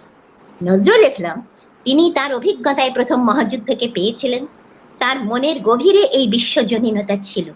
বিদ্রোহী কবিতার শতবর্ষ চলছে। বিদ্রোহী কবিতায় আপনারা লক্ষ্য করবেন ব্রিটিশ শাসকের কোনো উল্লেখ নেই। এই কবিতার নজরুলের লক্ষ্যবিন্দু দুটি, একটি হচ্ছে অত্যাচারীর খড়গকৃপাণ, আরেকটি হচ্ছে উৎপীড়িতের ক্রন্দন রোল। এই তো হচ্ছে সাম্যবাদের মূল কথা, যে মানব জাতির এই দুই শ্রেণী, উৎপীড়ক আর উৎপীড়িত। এইভাবে আরেকজনকার কথা মনে পড়ে গেল হঠাৎ, রাজা রামমোহন রায়। তিনি, তারও আর 1-2 বছরের মধ্যে জন্মের 200 বর্ষ আসবে। তিনি একদিকে যেমন ইংরেজি শিক্ষার বিস্তার চেয়েছিলেন, অন্যদিকে স্পেনের শোষণ থেকে দক্ষিণ আমেরিকার উপনিবেশগুলি মুক্ত হওয়ায় নিজের বাড়ি আলো দিয়ে সাজিয়েছিলেন আর বন্ধুদের নেমন্তন্ন করে খাইয়েছিলেন। কি দরকার ছিল তার? এই হচ্ছে আন্তর্জাতিক চেতনা। নজরুল ইসলামের মন পরিণত হয়েছিল এই যুদ্ধ শিবিরে, সেনা প্রশিক্ষণ শিবিরে। সেখানে যুদ্ধের খবর পৌঁছতো। আন্তর্জাতিক রাষ্ট্রনীতি তিনি বুঝে নিতে শুরু করেছিলেন। যুদ্ধ শেষে যখন তিনি দেশে ফিরলেন, তখন তিনি ভারতের স্বাধীনতা তো অবশ্যই চান, কিন্তু সেই সঙ্গে চান বিশ্বের সমস্ত দেশ যেন অধীনতা পাশ থেকে মুক্ত হয়। ব্রিটিশ সরকারের বিরুদ্ধে তো তিনি সবসময় লিখছেন, কবিতা লিখে তিনি তো জেলই খাটতে গেলেন। কিন্তু এই বিদ্রোহী কবিতার সমসময় তিনি লিখেছিলেন কামাল পাশা। কামাল পাশার সঙ্গে ভারতের কি সম্পর্ক? না, কোনো সম্পর্ক নেই। বিস্তৃত ইতিহাস এখন বলবার সময় নেই। অনেকে জানেনও, যুদ্ধ শেষ হয়ে যাবার পর, প্রথম মহাযুদ্ধ শেষ হয়ে যাবার পর, মিত্র শক্তির সাহায্যপুষ্ট গ্রিক বাহিনী দুর্বল তুরস্ককে আক্রমণ করে। মুস্তাফা কামালের নেতৃত্বে 1921-এর 24 আগস্ট তুরস্কের জয় হয়। অন্যায় উৎপীড়কের বিরুদ্ধে স্বাধীন দেশের নাগরিকের জয় উপলক্ষে এই কবিতা। আরো দুটি কবিতার কথা বলবো। চিরঞ্জীব জাগলুল, এই দীর্ঘ কবিতাটিতে মিশর এবং সুদানের উপর ব্রিটিশ ঔপনিবেশিক শাসনের ইতিহাস বিধৃত হয়ে আছে।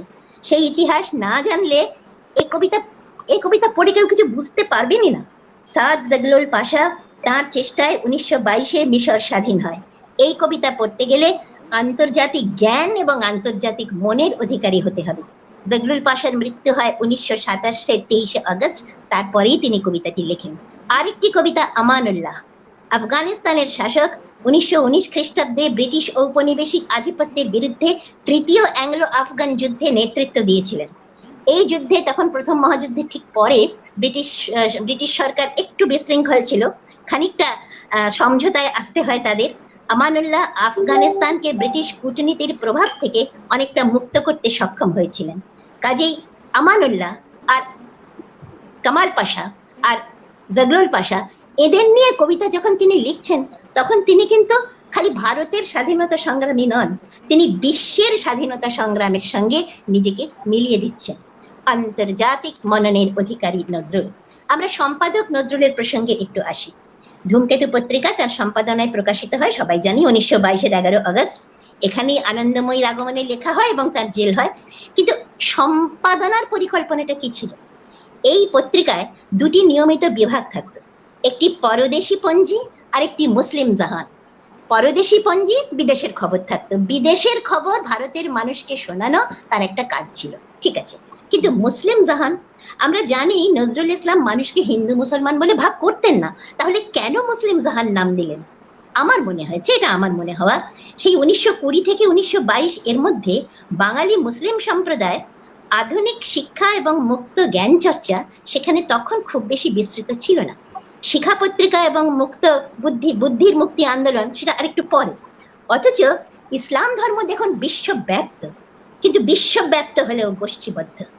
নজরুল চেয়েছিলেন গোষ্ঠীবদ্ধতা ভেঙে দিতে, বিশ্বের সর্বত্র মুসলিম সমাজে, মুসলিম রাষ্ট্রনীতিতে স্বাধীনতার যুদ্ধ আর প্রগতিশীলতার যাবতীয় সংবাদ তিনি আলাদা করে তুলে ধরতেন এখানে।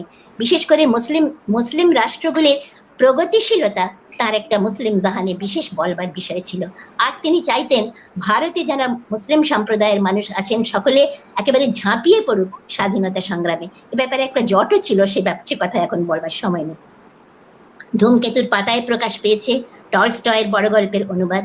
ধূমকেতুর পাতায় তিনটে সংখ্যাই মনে হয় দেখলাম।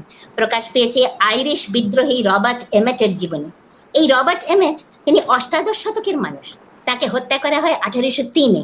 তার সঙ্গে নজরুল ইসলামেরও কি সম্পর্ক, ভারতের স্বাধীনতারই বা কি সম্পর্ক? সম্পর্কটা ওই স্বাধীনতার আকাঙ্ক্ষা। আয়ারল্যান্ডের দীর্ঘ স্বাধীনতা যুদ্ধের ইতিহাস খুব ভালো করে তিনি জানতেন। প্রবন্ধটা পড়লেই বোঝা যায় লেখকের নাম কালহন মিশ্র, ছদ্মনাম। আমার তো মনে হয় তার নিজেরই লেখা। নজরুলের আন্তর্জাতিক মননের একটি অন্য দিক আমি বলবো বলে আমি শেষ করবো কথাটা, কিন্তু আমি বলতে চাই যে রবীন্দ্রনাথকে আমরা আন্তর্জাতিক ব্যক্তিত্ব বলে জানি, অবশ্যই তিনি আন্তর্জাতিক, কিন্তু রবীন্দ্রনাথের আন্তর্জাতিক চেতনার উৎস হলো বিশ্বাত্মবোধের দর্শন, সেটা খানিকটা আধ্যাত্মিকও বটে। কিন্তু নজরুলের আন্তর্জাতিকতা বোধের উৎস হলো বিশ্ব মানবের স্বাধীনতার অনির্বাণ আকাঙ্ক্ষা। আমরা নজরুল ইসলামের অধ্যয়নের পরিধির দিকে একটু তাকাবো। প্রবেশিকা পরীক্ষা না দেওয়া এই মানুষটি কি কি পড়েছিলেন তার মধ্যে তার সাহিত্যের উল্লেখ আছে তার একটি প্রবন্ধে, নাম বর্তমান বিশ্ব সাহিত্য, প্রকাশিত হয়েছিল 1932-এ প্রাতিকা নামের বার্ষিক সংকলনে, প্রাতিকা পত্রিকার বার্ষিক সংকলনে, পরে বুলবুলে পুনর্মুদ্রিত। তা আমরা আচ্ছা পড়াশোনা দেখুন, নজরুল ইসলাম দরিদ্র পরিবারে জন্মগ্রহণ করেছিলেন, কিন্তু সেই পরিবার শ্রমিক বা কৃষক পরিবার ছিল না, সেটা ছিল একটা লেখাপড়া জানা পরিবার। আরবি, ফার্সি, উর্দু, বাংলা বালক বেলাতেই তার সঙ্গে পরিচয় হয়েছিল এই ভাষাগুলির সঙ্গে, এবং খুব বেশি ধর্মীয় বিভাজনও ছিল না সেই শিল্পাঞ্চলে চুরুলিয়ায়। সেখানে লেটোর দল, তিনি গান এত বিস্তৃত বলার সময় নেই, লেটোর দলে তিনি ছিলেন। রামায়ণ লেটোর দলে কি থাকে না, সব থাকে, কোরআন, পুরাণ, রামায়ণ, মহাভারত, সমাজ, ইতিহাস, রাজনীতি সবকিছু থাকে, কিন্তু সবকিছুকেই ধর্মের দৃষ্টিতে দেখা হয় না, দেখা হয় শিল্পের দৃষ্টিতে, খানিকটা ব্যঙ্গ, খানিকটা মানুষকে যারা শুনছেন তাদের মুগ্ধ করবার চেষ্টা ইত্যাদি। কাজে এইভাবে তিনি এই পড়াশোনার ক্ষেত্রে, অধ্যয়নের ক্ষেত্রে তিনি একটা আন্তর্জাতিক পরিসর পেয়েছিলেন। তারপরে মুজাফফর আহমদের সঙ্গে তো 1920 থেকেই তার সংযোগ, এবং তারপরে কল্লোল পত্রিকার সঙ্গে তার সংযোগ 1923। কল্লোল একটা পত্রিকা ছিল, কল্লোল গোষ্ঠী, সেখানে ইংরেজি ছাড়াও ফরাসি, নরওয়েজীয়, ইতালীয়, রাশিয়ান, জাপানিজ, স্ক্যান্ডিনেভীয় সাহিত্যের নিত্য আনাগোনা ছিল। যে প্রবন্ধটির আমি উল্লেখ করছি সেই প্রবন্ধে তিনি যাদের নাম করেছেন, খালি নামগুলি শুনি: Milton, Shelley, Pushkin, Tolstoy, Dostoevsky, Johan Bojer, Selma Lagerlof, Freud, Balzac, Zola, Kipling, সেই সঙ্গে Noguchi, Grazia Deledda, Leonid Andreyev, Knut Hamsun, Wladyslaw Reymont, কেউ পোল্যান্ডের, কেউ নরওয়ের, কেউ রাশিয়ার। এই যে এই নাম, এটা নেম ড্রপিং নয়, কিন্তু এমন নয় যে খালি নামগুলো ফেলে দিয়েছেন, তিনি তাদের সাহিত্য পড়েছিলেন, এই প্রবন্ধটি পড়লে বোঝা যাবে। তার অধ্যয়নের জগতের এই আন্তর্জাতিকতার সংহতিটা কোথায় ছিল, এইটা বোঝাবার জন্য আমি কয়েকটা লাইন উদ্ধৃত করব তার কথা থেকে। উদ্ধৃতি: এই নির্বাসনের সাইবেরিয়ায় জন্ম নিল দস্তয়েভস্কির ক্রাইম অ্যান্ড পানিশমেন্ট। রাস্কলনিকভ যেন দস্তয়েভস্কির দুঃখের উন্মাদ মূর্তি, সোনিয়া যেন ধর্ষিতা রাশিয়ারই প্রতিমূর্তি। যেদিন রাস্কলনিকভ এই বহু পরিচর্যারতা সোনিয়ার পায়ের তলায় পড়ে বলল, I bow down not to thee, but to suffering humanity in you. সেদিন সমস্ত ধরনী বিস্ময়ে ব্যথায় শিউরে উঠল। এইখানেই নজরুল ইসলামের আন্তর্জাতিকতার কেন্দ্রীয় উপলব্ধির সত্য, সাফারিং হিউম্যানিটি, সেই উৎপীড়িতের ক্রন্দন রোল। আরেকটা প্রসঙ্গ, আমি এই প্রসঙ্গটা বলি, ধর্মের প্রসঙ্গ সবশেষে আসছি। মানুষের সংস্কৃতিতে ধর্ম ধর্ম বিষয়টা খুব জটিল। ধর্ম কোথাও কোথাও মানুষকে মেলায়, কিন্তু অধিকাংশ সময় মানুষকে বিভিন্ন গোষ্ঠীতে বিভক্ত রাখে। মানুষের মস্তিষ্ক এক জটিল যন্ত্র, সেখানে মিলনের প্রবণতা যতটা, ভেদ বুদ্ধি তার চেয়ে বেশি। গোষ্ঠী বিভক্ত হয়ে থাকতে মানুষ খানিকটা পছন্দও করে। গোষ্ঠীতে গোষ্ঠীতে শক্তি পরীক্ষার প্রতিযোগিতাও মানুষের একটা পছন্দের জায়গা। ইংরেজ জার্মান, সাদা কালো, হিন্দু মুসলমান, নারী পুরুষ, মোহনবাগান ইস্ট বেঙ্গল, এরকম ভাবে ধর্মীয় গোষ্ঠী আর ধর্মীয় ব্যবসায়ীরা মানুষে মানুষে ভেদ সৃষ্টি করে। মানুষ মানুষকে আন্তর্জাতিক হতে দেয় না। ধর্মের মূল কথাটা ঈশ্বর বিশ্বাস, মানুষে বিশ্বাস নয় বলেই আমার মনে হয়। বিতর্ক থাকুক, এখন বিতর্কের জায়গা নয়। আমি মনে করি ধর্ম, এই গোষ্ঠীগত ধর্ম, তার মূল কথাটা ঈশ্বর বিশ্বাস, মানুষে বিশ্বাস নয়। নজরুল মানুষে বিশ্বাস করতেন, ঈশ্বরে বিশ্বাস করতেন কি? উত্তর পাওয়া কঠিন। সৈয়দ কাউসার জামালের নাম আপনারা নিশ্চয়ই জানেন, এর ভাই সৈয়দ মুস্তাফা সিরাজের ছোট ভাই। তার সঙ্গে আমার একদিন কথা হচ্ছিল, তিনি বলছিলেন, আমি বলেছিলাম নজরুল ঈশ্বর ধারণায় বিশ্বাসী, আর জামাল বলেছিলেন তার মনে হয় নজরুল নাস্তিক ছিলেন। এ তর্ক হয়তো মিটবে না, কিন্তু নজরুল ঈশ্বর বিশ্বাস আর মানুষের বিশ্বাসের ক্ষেত্রে কোনো পার্থক্য করতেন না, এ নিয়ে কোনো তর্ক নেই। আর ধর্মের শাস্ত্রীয় বিশ্বাসকে তিনি তুচ্ছ করতেন। মানুষের ঘৃণা করি ও কারা কোরআন বেদ বাইবেল চুম্বিছে মরি মরি। এখানে কোরআন বেদ আর বাইবেলের কথা আছে। সাম্যবাদী কবিতায় তার সঙ্গে আছে ত্রিপিটক, জন্দাবেস্তা, গ্রন্থ সাহেবের কথা, সবই তার পড়া ছিল। পুরাণ তো পড়েছিলেন রন্ধ্রে রন্ধ্রে।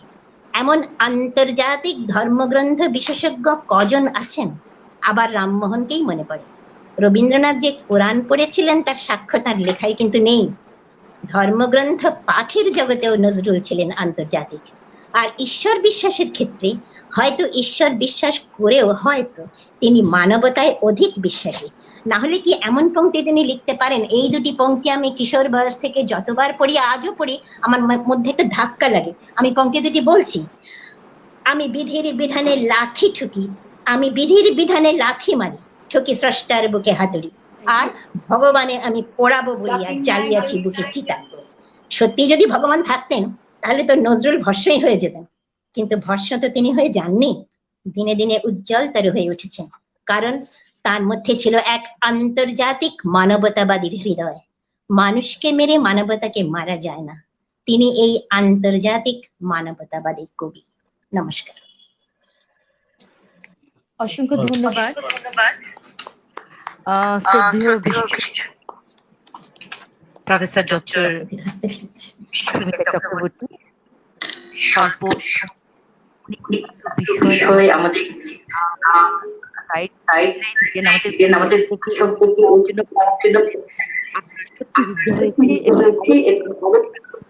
শুনতে চাই। অসংখ্য ধন্যবাদ সুধীমণ্ডলী। উদ্বোধনী পর্ব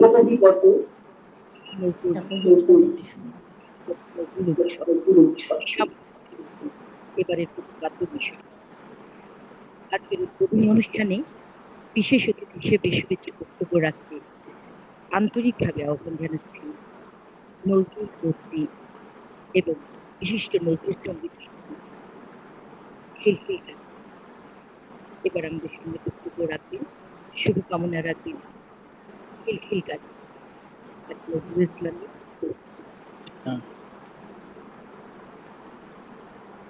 আমার কথা শোনা যাচ্ছে?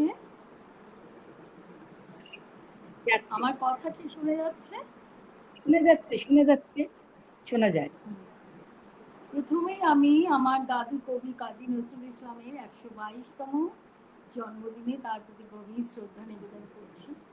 সেই সঙ্গে আজকে যারা উপস্থিত আছেন আমার অনেক শ্রদ্ধেয় নবনিযুক্ত সভাপতি বাংলা একাডেমির এবং জাতীয় অধ্যাপক রফিকুল ইসলাম অধ্যাপককে আমার অনেক গভীর শ্রদ্ধা নিবেদন করছি। সেই সঙ্গে কলকাতা থেকে এখন যিনি কথা বললেন প্রফেসর সুমিতা চক্রবর্তী, তার প্রতি আমার গভীর শ্রদ্ধা, ভালোবাসা, সালাম জানাচ্ছি।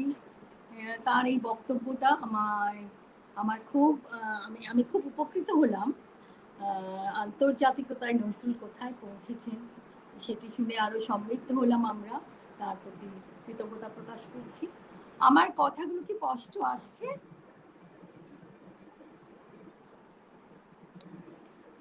আমার কথাগুলো কি শোনা যাচ্ছে? শোনা যাচ্ছে, শোনা যায় স্পষ্ট। শোনা যাচ্ছে না। শোনা যাচ্ছে না, অনেকে বলছেন যাচ্ছে না। আচ্ছা বলুন আপনি। যাচ্ছে না, আপনাদের সাউন্ডে একটু গন্ডগোল হচ্ছে, আমিও অনেক সময় শুনতে পাচ্ছিলাম না। এখন কি পাওয়া যাচ্ছে? পাওয়া যাচ্ছে, আমি পাচ্ছি। আচ্ছা, হ্যাঁ, আমিও পাচ্ছি।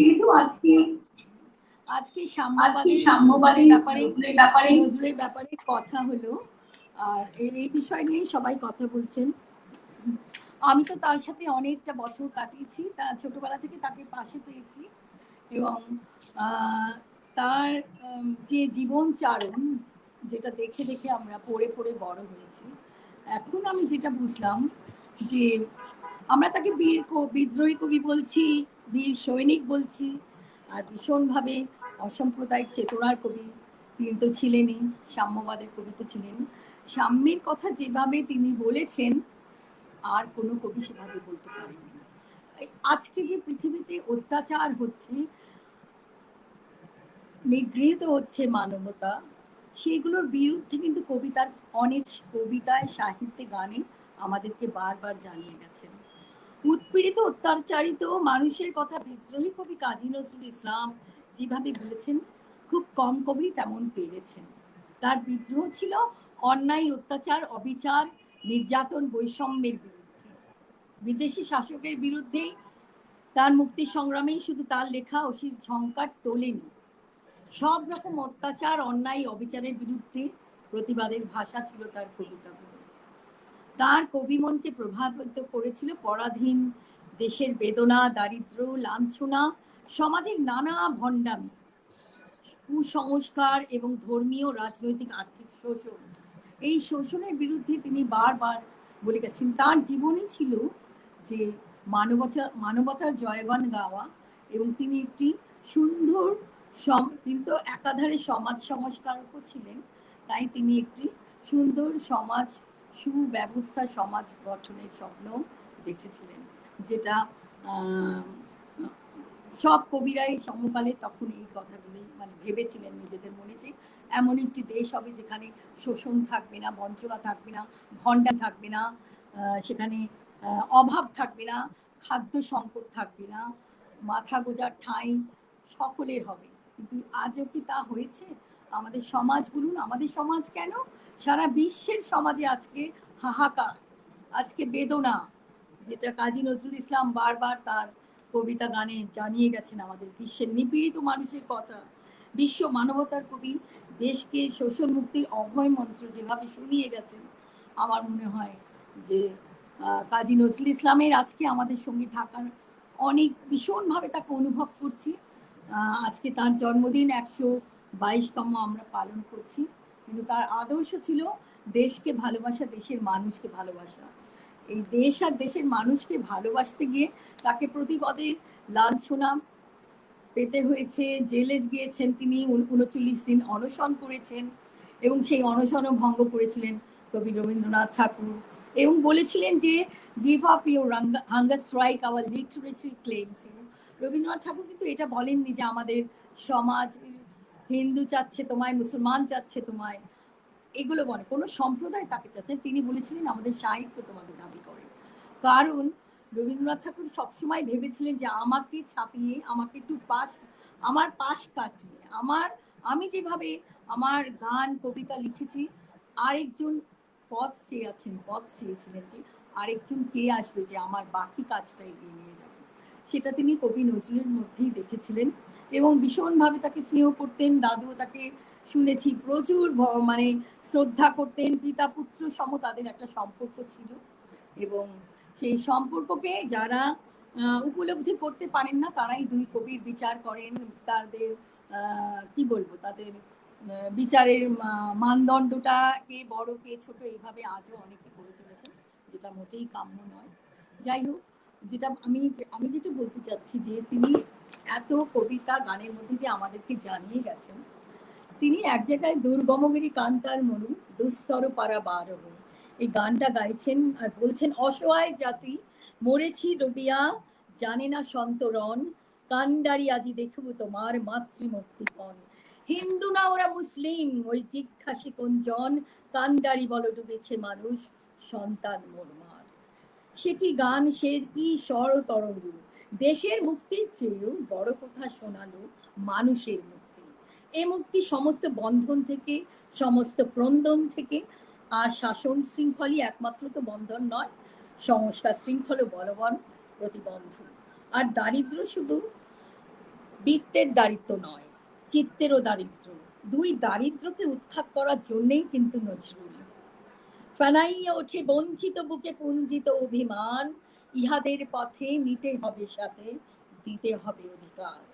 কে হিন্দু কে মুসলমান এটা পরিচয়পত্র নয়, আমরা সকলে মানুষ, একই দস্যুতার লুণ্ঠন, একই হিংস্রতার শিকার, একই দুর্ভাগ্যের শরীর। এই আমাদের ভাগ্যলিপি।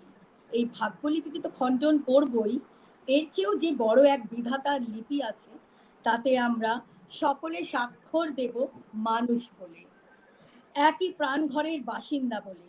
এর বাইরে আমাদের অন্যতম সংজ্ঞা নেই, সংস্থা নেই। আমাদের এক মাটি, এক আকাশ, এক নিঃশ্বাস বায়ু। 1929 ডিসেম্বরে অ্যালবার্ট হলে কাজী নজরুল, যেটা আমাদের কলকাতায় এখন কফি হাউস।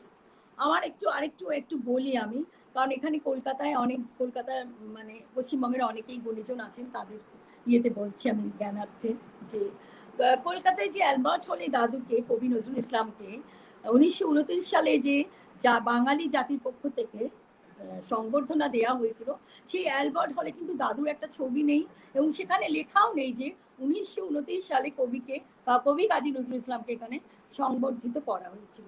এটা একটা বিরাট অনুষ্ঠান ছিল। সেখানে সভাপতিত্ব করেছিলেন বিজ্ঞানাচার্য প্রফুল্লচন্দ্র রায়, আর মানপত্র পড়েছিলেন নবাব ওয়াজিদ আলী, এবং বক্তাদের মধ্যে সবচেয়ে বিশিষ্ট বক্তা ছিলেন নেতাজি সুভাষচন্দ্র বসু। নেতাজি সুভাষচন্দ্র বলেছিলেন যে ভারতের বিভিন্ন প্রদেশে আমি ঘুরেছি, কিন্তু কাজী নজরুলের দুর্গমগিরি কান্তার মরুদুস্তর পারা বার হয়ে এই গানটির মতো আর গান কোথাও শুনিনি। আমরা যখন যুদ্ধে যাব নজরুলের গান গাইবো, আমরা যখন কারাগারে যাব তখনও নজরুলের গান গাইবো, আমরা যখন যুদ্ধ থেকে ফেরত আসবো তখনও নজরুলের গান গাইবো। কাজী নজরুল ইসলামের গান এবং কবিতাই ছিল সমাজ বদলানোর হাতিয়ার। তাই নেতাজি বলছেন যে আমার মতো বেরসিক লোকেরও জেলে বসে কাজীর গান গাইবার ইচ্ছে হতো।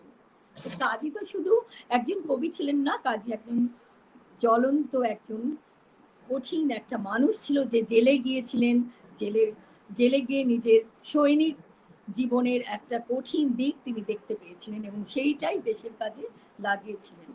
তাই কাজী নজরুল ইসলাম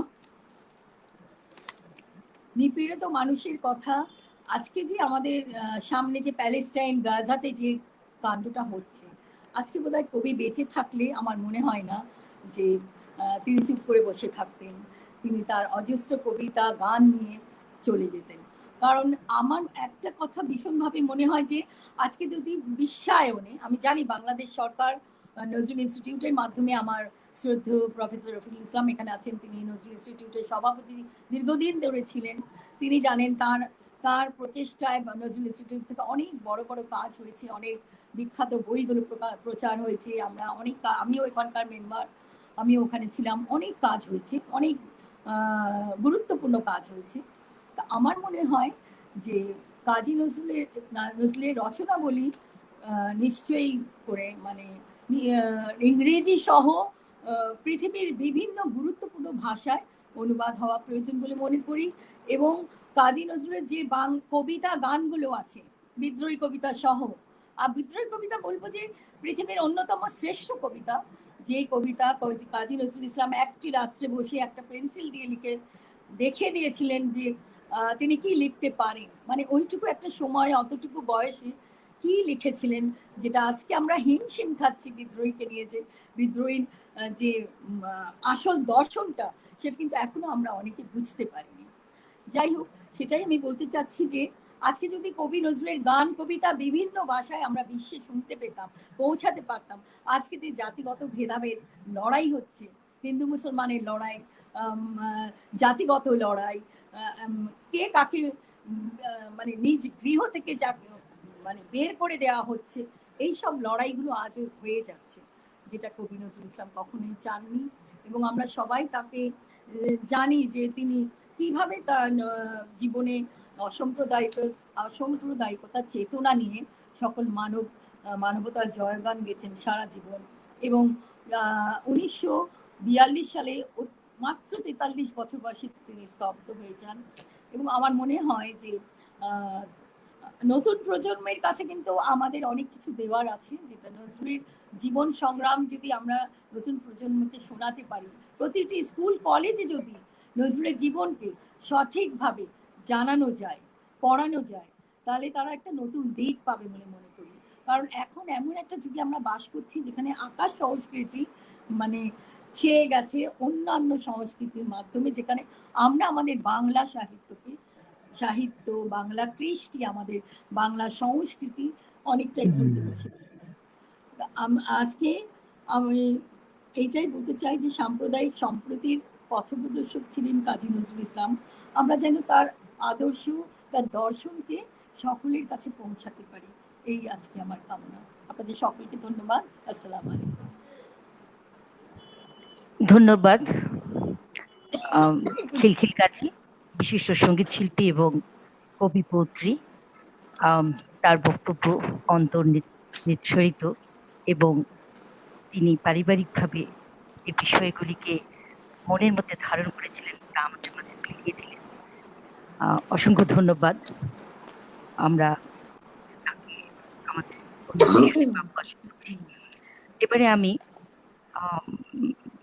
আজকের এই উদ্বোধনী অনুষ্ঠানে আহ্বান জানাচ্ছি, অনুরোধ জানাচ্ছি আমাদের নজরুল উৎসবের আগত সংযুক্ত বিশিষ্ট শিক্ষাবিদ, বিশেষ অতিথি প্রফেসর ডক্টর তপোধীর ভট্টাচার্য, প্রাক্তন উপাচার্য, আসাম বিশ্ববিদ্যালয়, আসাম, ভারত। এবার তাকে বক্তব্য রাখার জন্য সশ্রদ্ধ অনুরোধ জানাচ্ছি ডক্টর তপোধীর ভট্টাচার্য স্যার। ধন্যবাদ আপনাকে আবিদ সুলতানা, এবং বিশেষভাবে আজকের এই চমৎকার আন্তর্জাতিক নজরুল উৎসবে উপস্থিত থাকতে পেরে আমার যে লাভটুকু হচ্ছে, যে অর্জনটুকু আমি করছি, সেই জন্যে যিনি আমার সঙ্গে যোগাযোগ করেছিলেন বন্ধুবর আবু সাইদ, তাকে এবং এই উৎসব সমিতির সঙ্গে যুক্ত সবাইকে আমার আন্তরিক কৃতজ্ঞতা। কবি নজরুল ইসলাম এই নামটি উচ্চারণ করা মাত্র আমরা যারা বাঙালি হিসেবে বাংলা ভাষা ও সাহিত্যের সঙ্গে সম্পৃক্ত, আমাদের মনে এক সম্ভ্রম ভরা প্রতিক্রিয়া, হয়তো বা খানিকটা বিষণ্ণ যে তাকে পুরোপুরি কেন পেলাম না 1942-এর পরে, এটা সহ নানা প্রতিক্রিয়া তৈরি করে। তবে আমি আমার কথা বলার আগে আমার এটা নিশ্চয়ই উল্লেখ করা দরকার যে একটু আগে মাননীয় অধ্যাপক সুমিতা চক্রবর্তীর যে চমৎকার বক্তব্য শুনলাম, সেটা আমরা যারা শ্রোতা হিসেবে আমি এই স্টুডিওতে বসে শুনলাম, এবং অন্যান্যরা যারা শ্রোতা এবং দর্শক হিসেবে তার বক্তব্য অনুধাবন করলেন, এটা আমার সঙ্গে একমত হবেন নিশ্চয়ই। এটা আমাদের বহুদিনের মধ্যে শোনা একটা স্মরণীয় বক্তব্য। কেন বলছি এই কথাটা?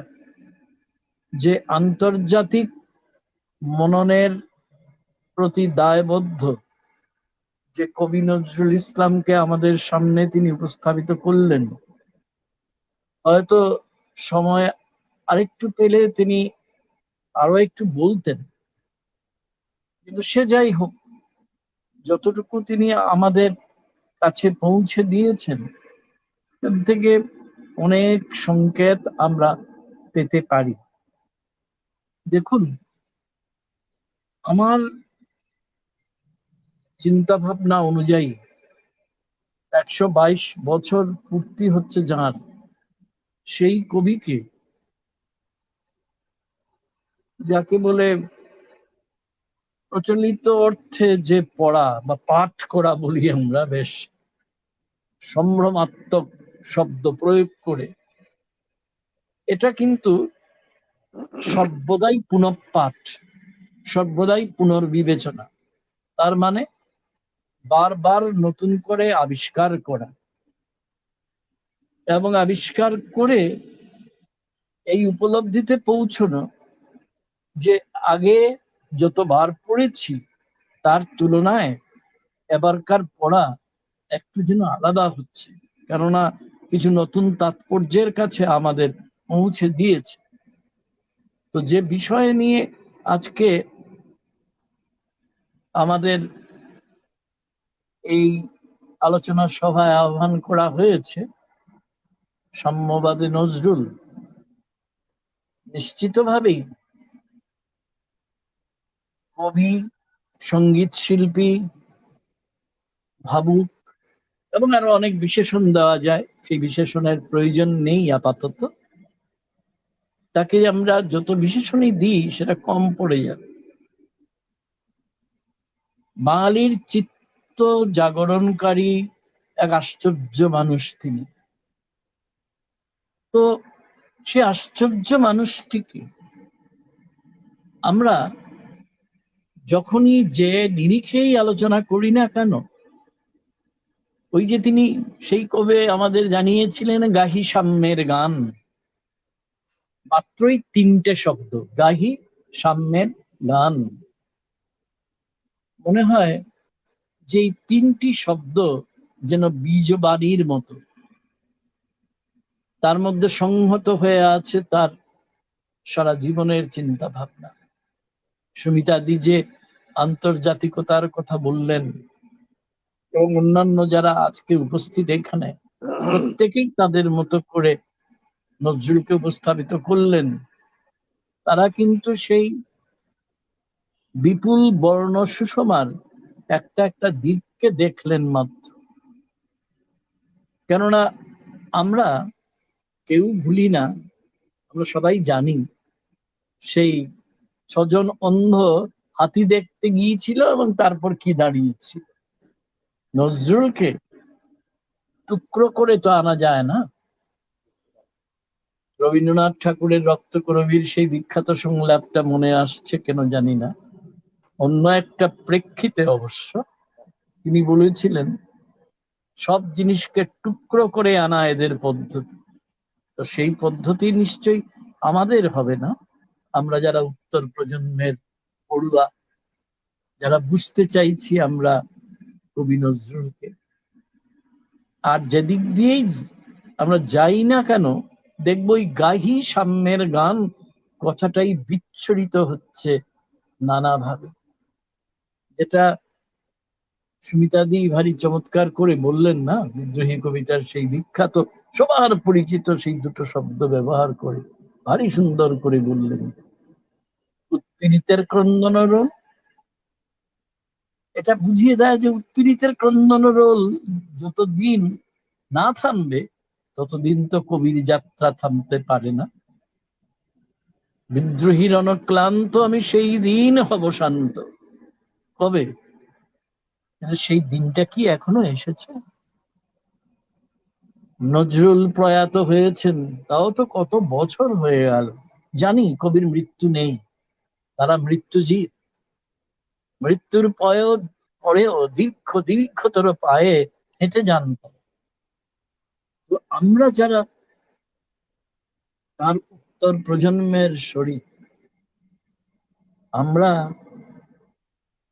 একটু আয়নার সামনে দাঁড়িয়ে একটু ভাবিত, সত্যি কি আমরা তাকে তার পূর্ণ স্বরূপে বুঝতে চেয়েছি, নাকি ওই 6 জন অন্ধের মধ্যে আমিও একজন? তার পূর্ণ স্বরূপ যদি বুঝতে হয় তাহলে অবশ্যই তার রচনা যেমন পড়তে হবে, তেমনি একজন বিখ্যাত তত্ত্ববিদ যেমন বলেছিলেন যে মৃত্যুজিৎ লেখকদের বয়ানের সঙ্গে স্বতঃস্থল ভাবে যুক্ত হয়ে যায়, সেই সব বয়ান সম্পর্কে রচিত বিভিন্ন বিশ্লেষণী বয়ান। অর্থাৎ আমি বেশি উদাহরণ দেবো না, যেমন ধরুন আজকে কি আপনি অধ্যাপক রফিকুল ইসলামের নজরুল জীবন কথা বিষয়ক তার বইটি না পড়ে থাকতে পারেন? কিংবা কলকাতা থেকে বাংলা একাডেমি থেকে প্রকাশিত 2000 সালে অধ্যাপক অরুণ কুমার বসুর নজরুল জীবনী না পড়ে আপনি নজরুলকে বুঝতে পারেন? আমি শুধুমাত্র অধ্যাপক রফিকুল ইসলাম বা অধ্যাপক অরুণ কুমার বসুর কথাই নয়, আরো কতজন, বিশেষ করে বাংলাদেশে অনেক ভালো কাজ হয়েছে, কতটা আমরা এবং হয়ে চলেছে, কতটা আমাদের সবার স্বীকার করে নেওয়া ভালো। কেন সারা জীবন যিনি অম্লান ভাবে বাঙালি এবং মানুষ হয়ে ওঠার চেষ্টা করলেন এবং আমাদেরও একই সঙ্গে বাঙালি এবং মানুষ তৈরি করতে চাইলেন, তার প্রতি আমরা কি সমান মনোযোগী ছিলাম? এই গত কয়েক বছর যে আমরা পেরিয়ে এসেছি, কোনো কিছু বলতে গেলেই আমরা 1947 সালের 15ই আগস্টের দিকে ফিরে তাকাই। ভুল করি না, তাকাবই, কারণ ওই সময়ে দেশ ভাগ হয়েছিল। অন্তত বাঙালি জাতির পক্ষে আমি সেটাকে তাই বলি, এখানেও বলছি, যে খ্রিস্টীয় ধর্মতত্ত্ব অনুযায়ী যা আদি পাপ, অরিজিনাল সিন, বাঙালি জাতির সেই অরিজিনাল সিন সেটাই। আমরা যদি সত্যি রবীন্দ্রনাথ এবং নজরুলকে মানতাম তাহলে এই আদি পাপকে আমরা স্বীকার করতাম। আজও যে সমস্ত দুর্ভোগ, যেখানে যত বাঙালি আছেন ভারতীয় উপমহাদেশে, বাংলাদেশকে বাদ দিচ্ছি আপাতত, আমাদের যত তার মধ্য দিয়ে যেতে হচ্ছে, ওই আদি পাপেই কি সবকিছুর উৎস নয়? কিন্তু কথাটা আপাতত এই পর্যন্তই থাক, কারণ কথা যদি বলতে যাই সে মহাভারত ফুরবে না, অনেক কথা বলার আছে।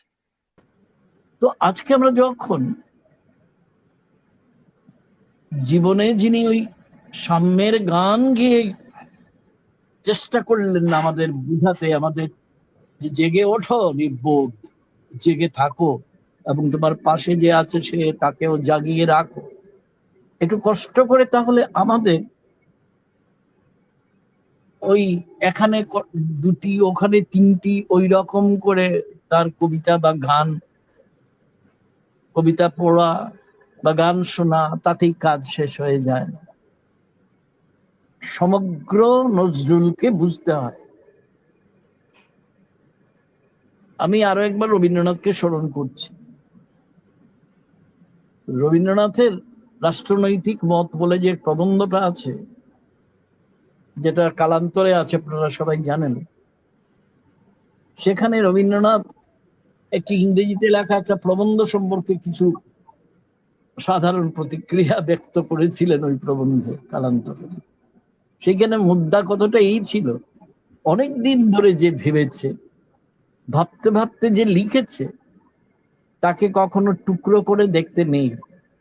তার জীবনের কোনো একটা অংশকে বেশি বড় করে অন্যগুলোকে গৌণ করা ঠিক নয়। নজরুল সম্পর্কেও কি এটা প্রযোজ্য নয়?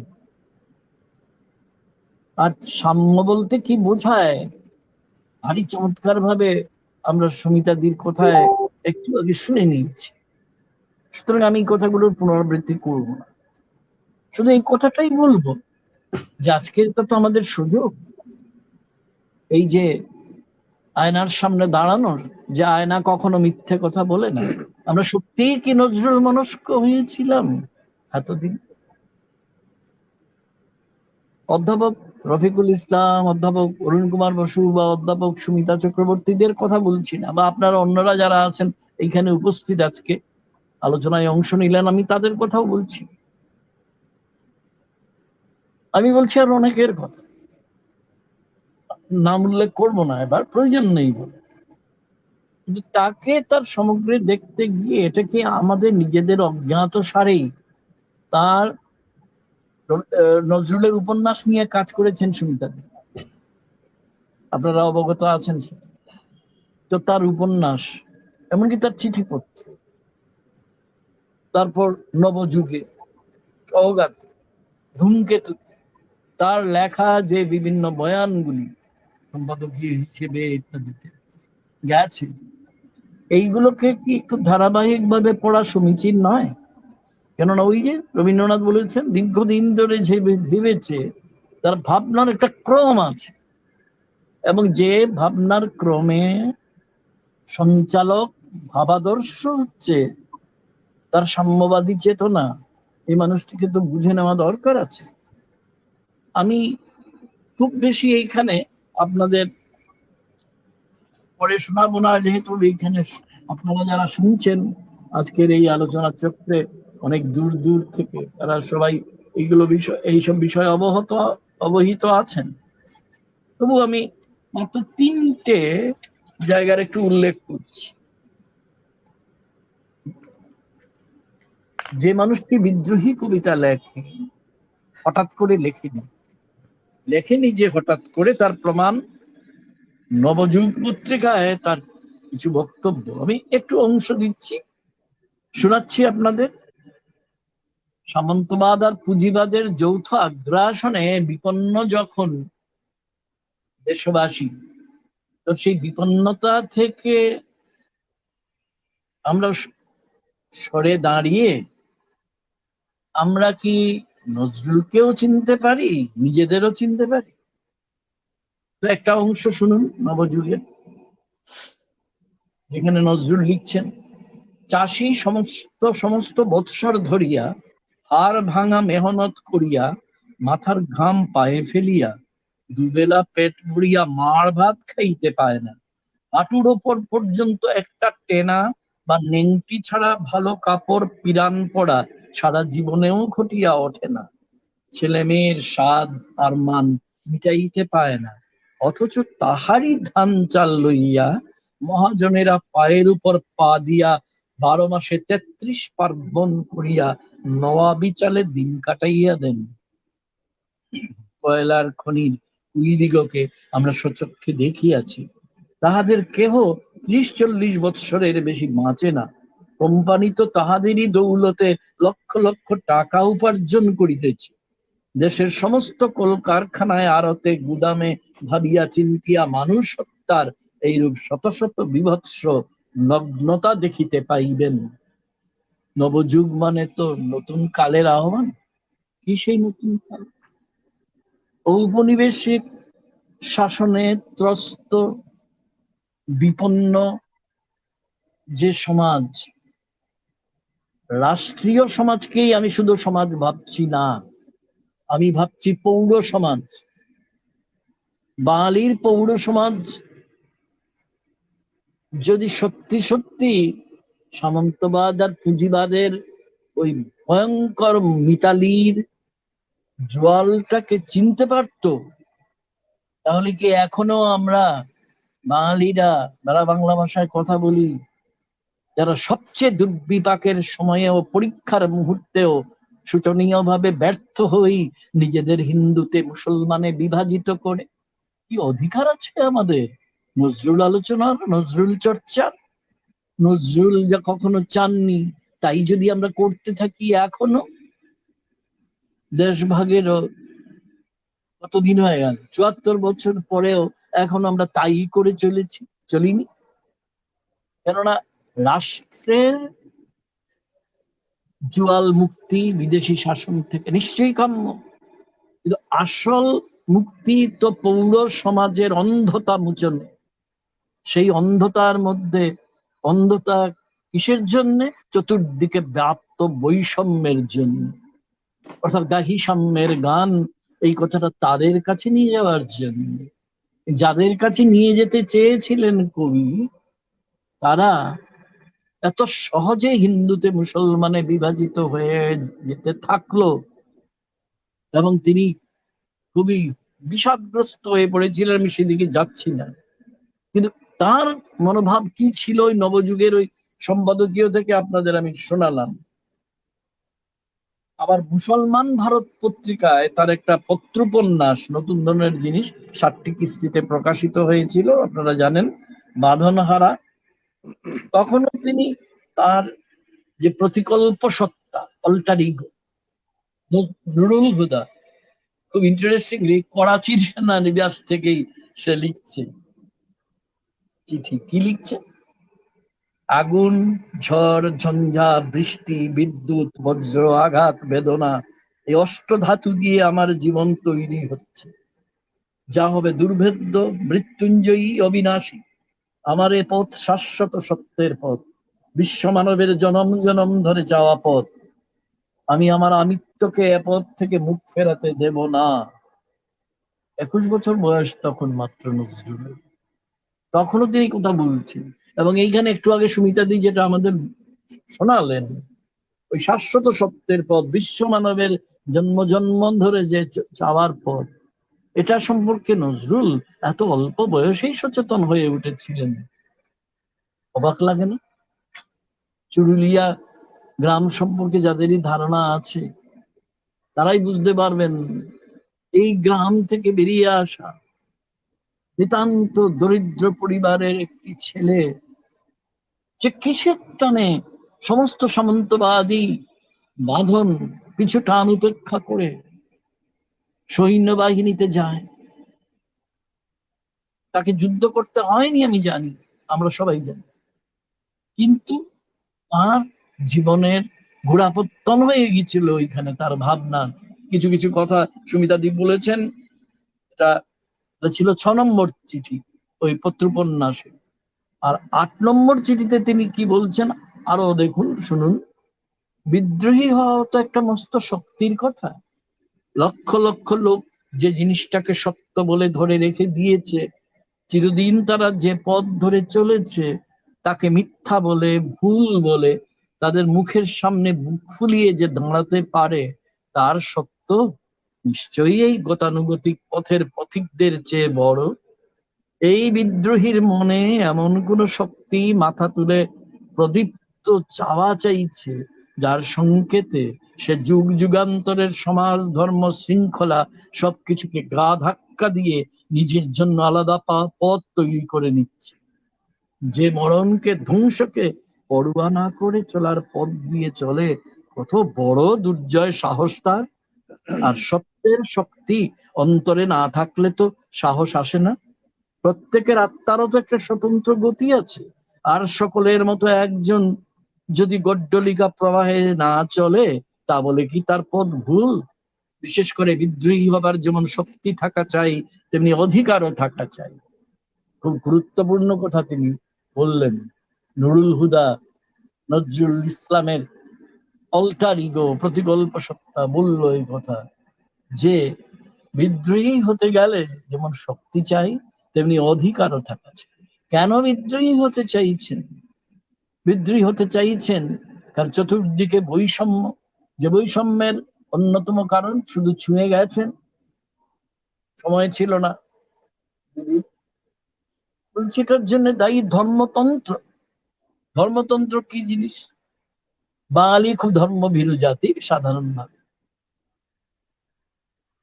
কেউ পালন করে না, কিন্তু ধর্মতন্ত্রের কাছে কোন অংশ দায়বদ্ধ, আর যারা পালন করে তারা তো দায়বদ্ধ। কিন্তু ধর্মতন্ত্র আর ধর্ম তো এক কথা নয়। রবীন্দ্রনাথ সেই চমৎকার কথা বলে গেছেন, তাকে আবার স্মরণ করতে হয় যে যখন নদীর জল ফুরিয়ে যায় তখন নদীর জলের উপর মুরলি করতে থাকে বালি, বিখ্যাত কথা রবীন্দ্রনাথ। ঠিক তেমনি ধর্মের দর্শনের যে তেজ, যে শক্তি, যে সম্পদ, সেটা যখন গৌণ হয়ে পড়ে তো ধর্মতন্ত্র পাকে পাকে তাকে শেকলে জড়িয়ে ধরে। নজরুল বিদ্রোহী ছিলেন ওইখানে। তার বিদ্রোহী কবিতাকে আমরা বোধহয় এখনো ঠিকভাবে বুঝে উঠতে পারিনি। এই জন্য আমি প্রথমেই পুনর্বিবেচনার প্রস্তাব এনেছি, বারবার তাকে পুনঃপাঠ করার প্রস্তাবটা এনেছি। তার বিদ্রোহ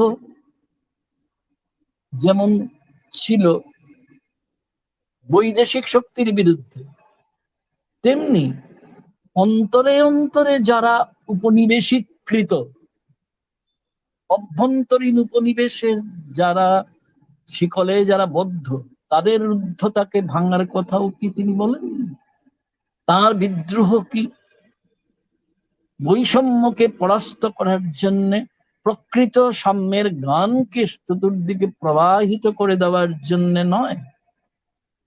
এবং যেহেতু তাই তিনি একটা টোটাল, একটা সামগ্রিক বিদ্রোহ চাইছিলেন, এবং ততদিন অন্তত বিদ্রোহীর অনক্লান্ত শান্ত হওয়ার কথা নয়, শান্ত তিনি হতে পারেননি।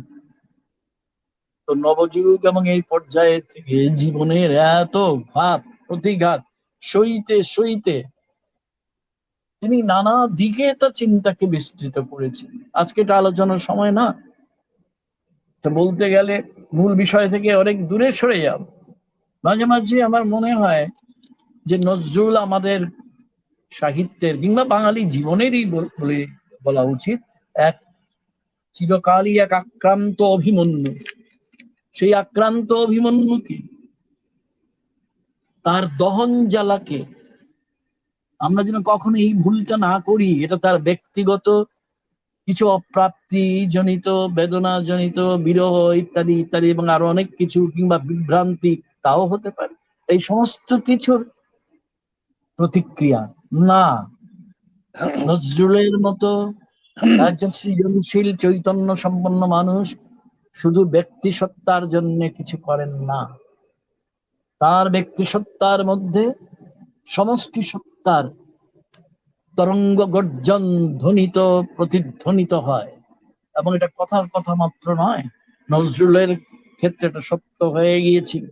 আমাদের দুর্ভাগ্য তার বাঁশি সঙ্গীত হারা হয়েছিল। আমাদের দুর্ভাগ্য, তারই কথা দিয়ে বলি, যে তিনি নীরবভ্রষ্ট হয়ে পড়েছিলেন 1942 সালের পরে, এবং এরপর 24 বছর তিনি জীবিত ছিলেন। এবং আমাদের চরম দুর্ভাগ্য যে আমরা তার কাছ থেকে কিছু পাইনি, সেটা অন্য কথা। সেই প্রসঙ্গে আমি থাক, আপাতত মুলতবি থাকুক।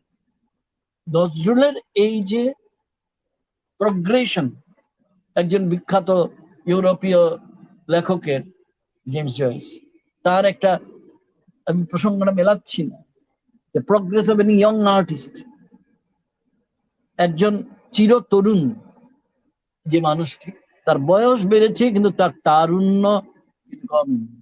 এটাকে বুদ্ধদেব বসু বোধহয় ঠিক মতন বুঝতে চাননি, তাই বুঝতে পারেননি, যে তিনি মোটামুটি ভদ্রভাবে সৌজন্য বজায় রেখেই বলেছেন যে নজরুল ইচড়ে পাকাই রয়ে গেলেন, কোনোদিন পরিণত হলেন না।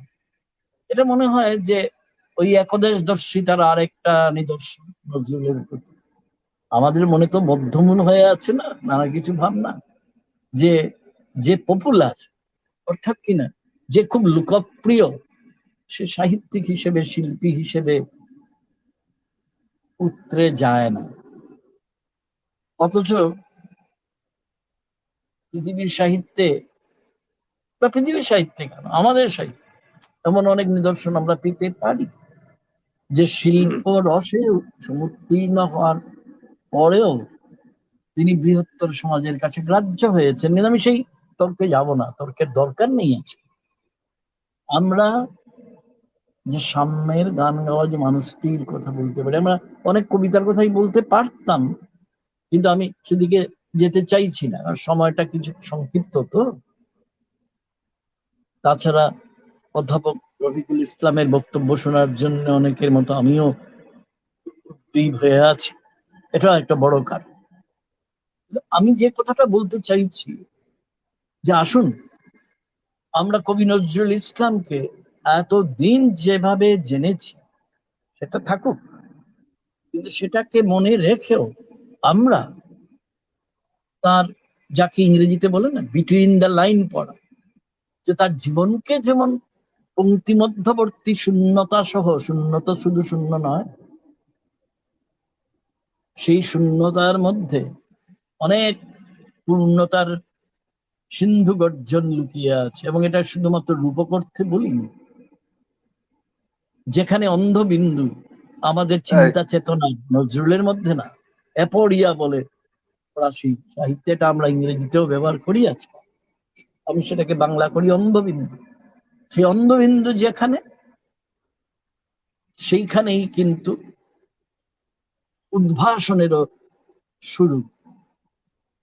এই নিরিখে যেসব অন্ধবিন্দু তার সম্পর্কে প্রচলিত হয়ে দুর্মর কুসংস্কারে পরিণত হয়েছে, সেগুলো যদি দেখি তাহলে সাম্যের গানের প্রস্তাবক সারা জীবন ধরে যাতে বিশ্বাস থেকে অস্খলিত ভাবে তিনি তার অনুসরণ করে গেলেন, সেই মানুষটিকে আরেকটু আসুন না, একটু আমরা সবাই মিলে যে যার মতো করে আরেকটু নিবিড় ভাবে দেখি, আরেকটু বিটুইন দ্য লাইন পড়ি, এবং ওই তথাকথিত অন্ধবিন্দু গুলিকে আমরা একটু যাচাই করে নিই আরো একবার।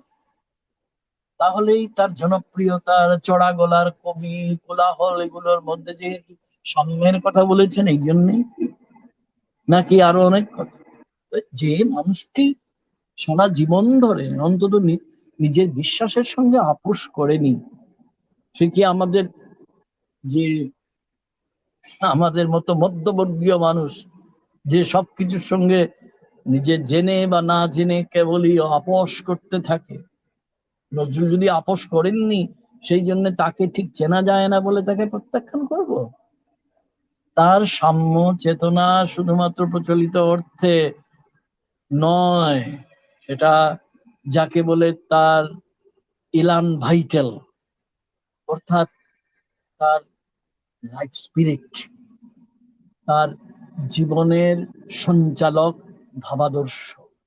এটা শুধুমাত্র একটা একটাখানি ওই চাদর মুড়ি দেওয়ার মতন করে কিছু না, যেমন প্রগতিকে আমাদের অনেক তথাকথিত বুদ্ধিজীবীরা চাদর মুড়ি দিয়ে রঙিন পোশাক পরার মতন করে পরে নেন, ফলে রঙিন পোশাক এটা বাইরের পোশাক হয়ে থাকে, ঘরে ফিরলেই সেটাকে বাইরে টাঙিয়ে রাখা যায় অথবা অন্য কোথাও সাজিয়ে গুছিয়ে রাখা যায়, সময় হলে আবার পরে নেওয়া হয়।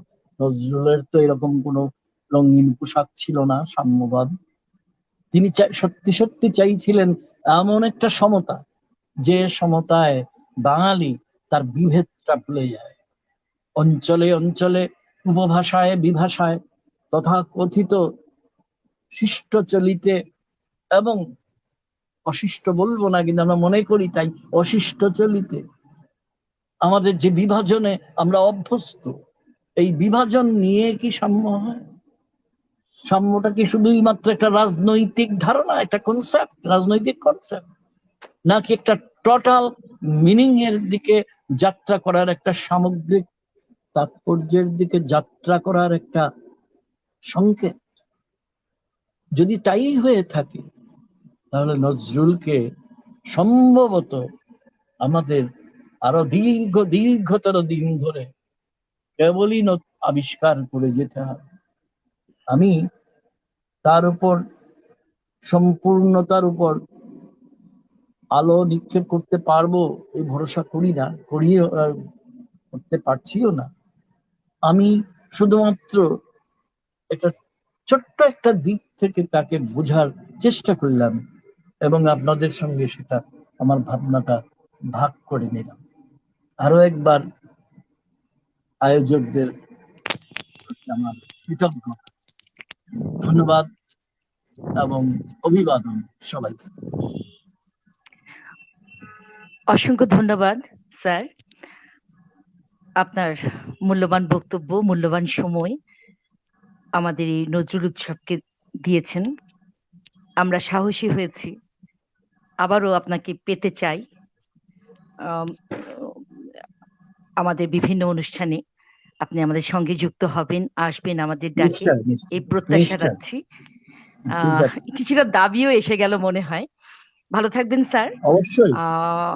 আমরা অসংখ্য আপনার প্রতি কৃতজ্ঞতা প্রকাশ করছি। আমরা আজকের উদ্বোধনী অনুষ্ঠানের প্রায় শেষ পর্যায়ে চলে এসেছি।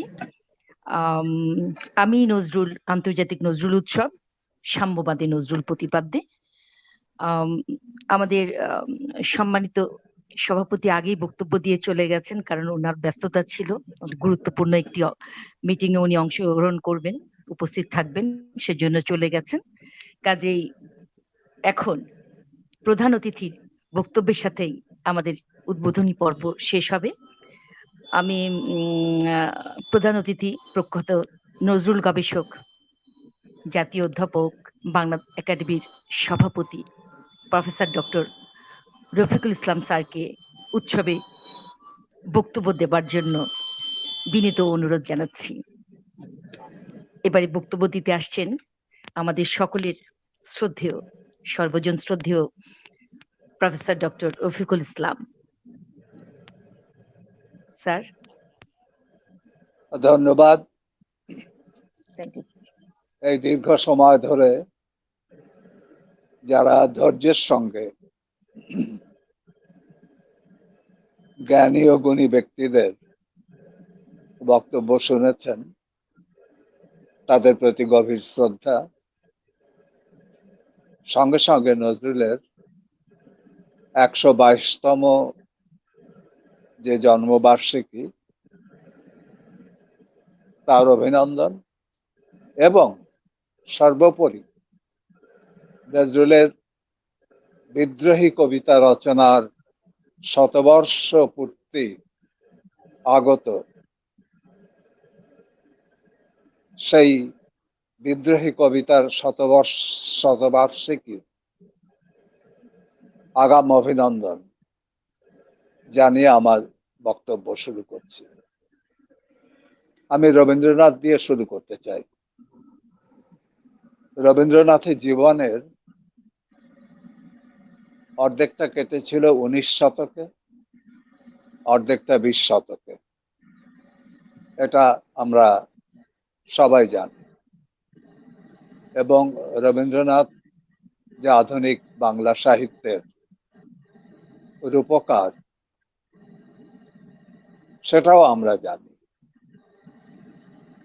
এবং রবীন্দ্রনাথকে কেবলমাত্র একজন ব্যক্তি প্রভাবিত করতে পেরেছিলেন, তিনি প্রমোদ চৌধুরী। যে প্রমোদ চৌধুরীর রচনার প্রভাবে রবীন্দ্রনাথ সাধু ভাষা ছেড়ে চলতি বা প্রমিত ভাষায় তার রচনা শুরু করেন। সেই প্রমোদ চৌধুরীর কথাও এই প্রসঙ্গে এসে যায়। আমি আলোচনা দীর্ঘ করব না, কারণ দীর্ঘ আলোচনা হয়েছে। আমি জানি যে আমাদের ধৈর্যের সীমা রয়েছে। আমার বক্তৃতাটা ঠিক বক্তৃতা নয়, এই বিদ্রোহী কবিতার যে শতবর্ষ পূরণ হতে চলল, এই যে 1921 সালের ডিসেম্বর মাসে ক্রিসমাসের সময় এক রাতে তিনি বিদ্রোহী রচনা করেছিলেন পেন্সিলে, যার সাক্ষী কমরেড মুজাফফর আহমদ।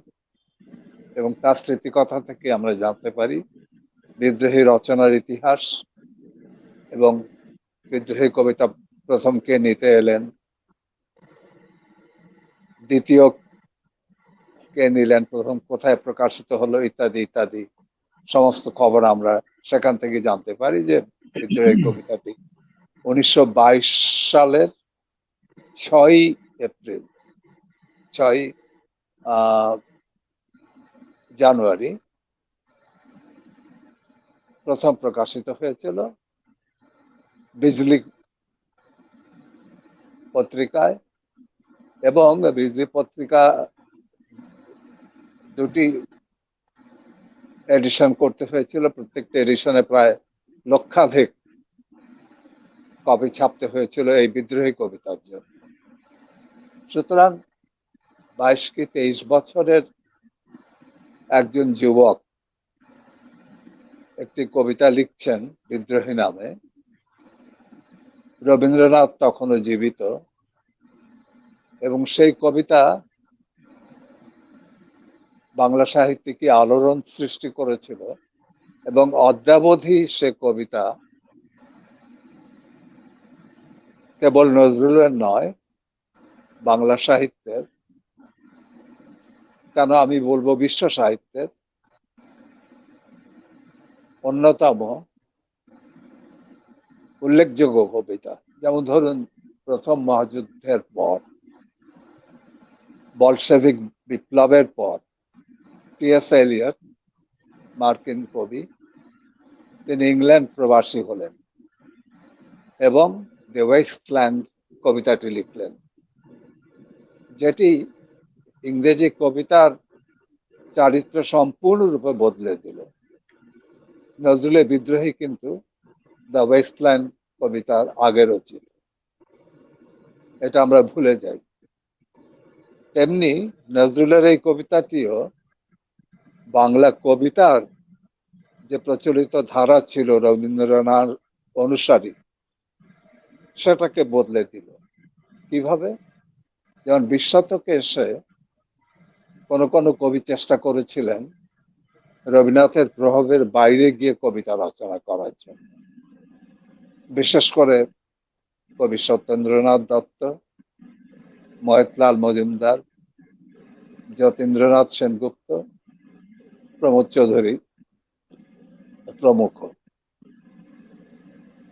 কিন্তু বুদ্ধদেব বসুর ভাষায় যে যেহেতু এরা কেউই সফল হননি নজরুল ছাড়া, তার কারণ নজরুল অন্য ঐতিহ্য থেকে এসেছিল, এবং তিনি যতক্ষণ না বিদ্রোহী কবিতার নিশেন উড়িয়ে হৈ হৈ করে বাংলা সাহিত্যের প্রাঙ্গণে এসে উপস্থিত হলেন, ততক্ষণ পর্যন্ত তখন বাংলা সাহিত্যে মোর ফেরার ঘন্টা বেজে উঠল। এই যে বুদ্ধদেব বসুর বিখ্যাত উক্তি যে বাংলা সাহিত্যে মোর ফেরার ঘন্টা বেজে উঠল, এটার অর্থটা কি? যে এই যে রবীন্দ্র প্রভাবিত বাংলা সাহিত্য, বিশেষ করে বাংলা কবিতা, সেটা 19 শতকের থেকেই যার সূচনা, এবং 20 শতকে প্রথম মহাযুদ্ধ পর্যন্ত যেটা নিয়ে কোনো প্রশ্ন ওঠেনি, এবং এই বিশ্বযুদ্ধ যেমন সমস্ত বিশ্বকে কাঁপিয়ে দিয়েছিল, তেমনি বিশ্বের সাহিত্যকেও নাড়িয়ে দিয়েছিল, যেটা নজরুলের বর্তমান বিশ্ব সাহিত্য প্রবন্ধ পাঠ করলে যেটা অনুধাবন করা যেতে পারে। তো এই বিদ্রোহী কবিতা, আমি বলবো যে একটি মাত্র কবিতা নজরুলকে চিরঞ্জীব করে রেখে দিয়েছে, এবং যে কবিতার শতবার্ষিকী এবছর ডিসেম্বর মাসে। আমরা এই যে করোনার প্রকোপে গৃহবন্দী হয়ে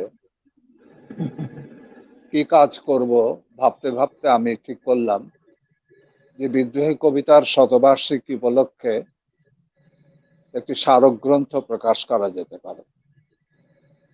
আমি নজরুল ইনস্টিটিউট থেকে 2 জন সহকারী নির্বাচন করলাম, এবং তাদের সাহায্যে নজরুল অন্যান্য জায়গায় যাবার উপায় নেই করোনার জন্য, নজরুল ইনস্টিটিউটের লাইব্রেরিতে যে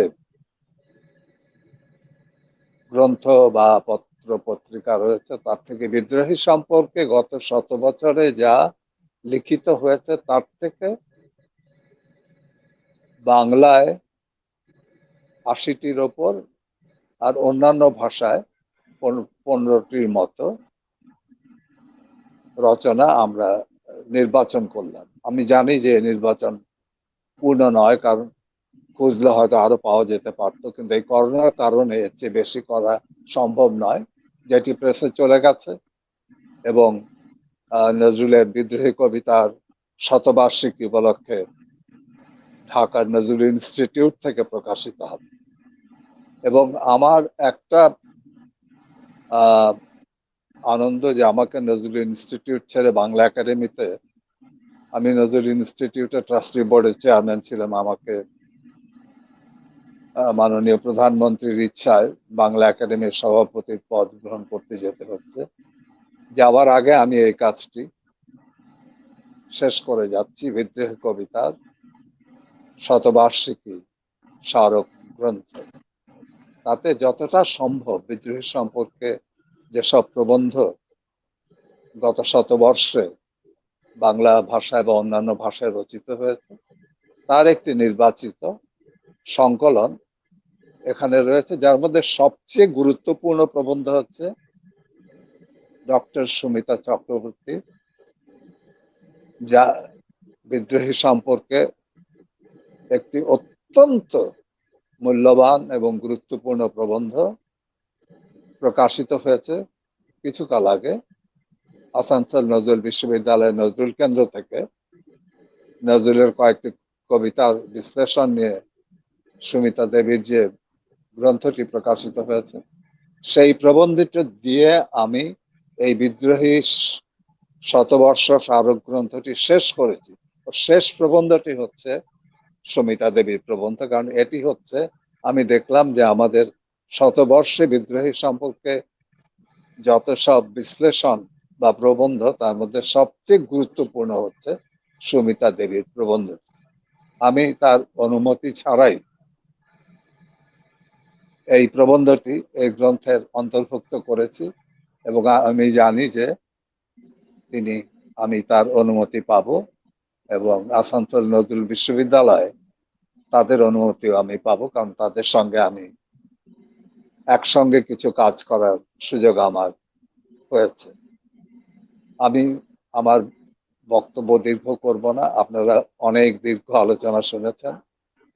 আমি সবাইকে নজরুলের বিদ্রোহী কবিতার শতবর্ষ উপলক্ষে বিদ্রোহী কবিতাটি নতুনভাবে পাঠ এবং নতুনভাবে এর ব্যাখ্যা বিশ্লেষণ করার জন্য অনুরোধ জানিয়ে আমার বক্তব্য শেষ করছি। সবাইকে অশেষ ধন্যবাদ। অসংখ্য ধন্যবাদ স্যার। সংক্ষিপ্ত কিন্তু আমাদের এই অনুষ্ঠানে মনে রাখার মতো কিছু কথা আপনি আমাদেরকে জানালেন। বিশেষ করে কাজী নজরুল ইসলামের যে বিদ্রোহী কবিতার শতবর্ষ উপলক্ষে স্মারক গ্রন্থ প্রকাশ করছেন, এই কথাটি জেনে আমরা খুব আনন্দিত হলাম। আর একই সঙ্গে স্যার, আপনি বাংলা একাডেমির সভাপতির পদ মাননীয় প্রধানমন্ত্রী কর্তৃক প্রাপ্ত হয়েছেন। আমরা আমরা আমরা বাংলাদেশ ইতিহাস অলিম্পিয়াড, মুক্ত আসর এবং বইচারিতা এবং উদার আকাশ সবার পক্ষ থেকে আপনাকে অভিনন্দন জানাচ্ছি। ধন্যবাদ। ধন্যবাদ। আমি ভালো থাকবেন, সুস্থ থাকবেন। অধ্যাপক রফিকুল ইসলামকে আমার অসংখ্য শ্রদ্ধা জানাচ্ছি এবং আমি যে সম্মান পেলাম বিদ্রোহী কবিতা বিষয়ে তার আমার আর কিছু বলার নেই।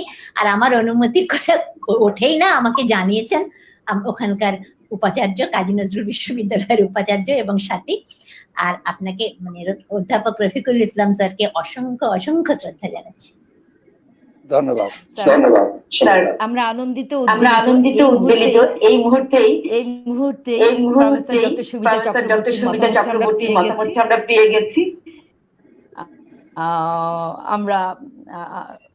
আমরা আন্তরিক ধন্যবাদ জানাচ্ছি আমাদের সকলের পক্ষ থেকে। আমরা অনুষ্ঠানের শেষ পর্যায়ে চলে এসেছি। এখন উৎসবের উদ্বোধন ঘোষণার পালা। উদ্বোধন ঘোষণা করবেন জাতীয় কবি কাজী নজরুল ইসলামের কনিষ্ঠ পুত্রবধূ কল্যাণী কাজী, যিনি কবিকে সেবা করার মাধ্যমে খুব কাছ থেকে দেখেছেন। শ্রীমতী কল্যাণী কাজীর উদ্বোধনী ঘোষণাটি রেকর্ডকৃত। আমরা সেই রেকর্ডকৃত উদ্বোধনী ঘোষণাটি শোনার সঙ্গে সঙ্গে আমরা আমাদের এই উদ্বোধনী অনুষ্ঠানটির সমাপ্তি ঘোষণা করব। জি, শুরু করুন। নমস্কার, আদাব।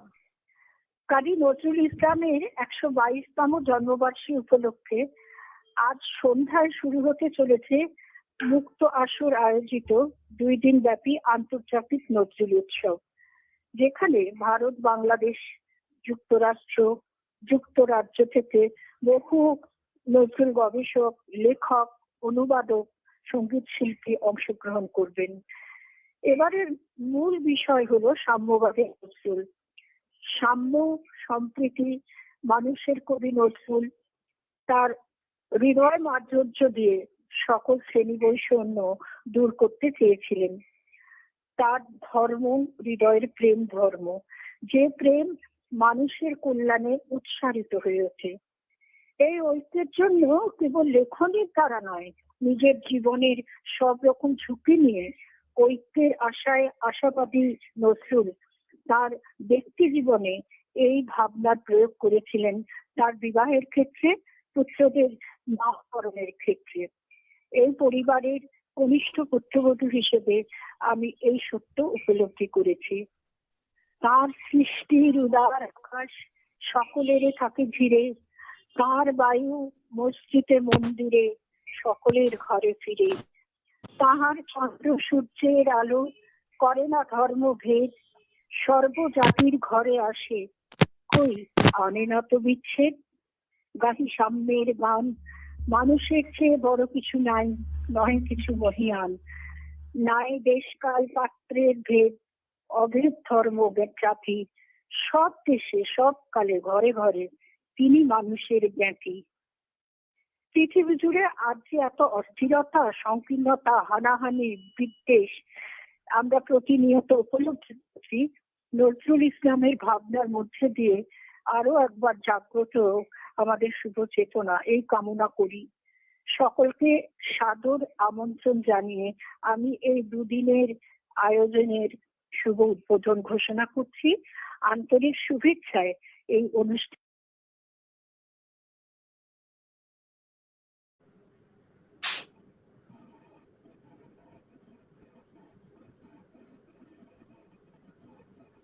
আমি তো শুনতে পাচ্ছি না।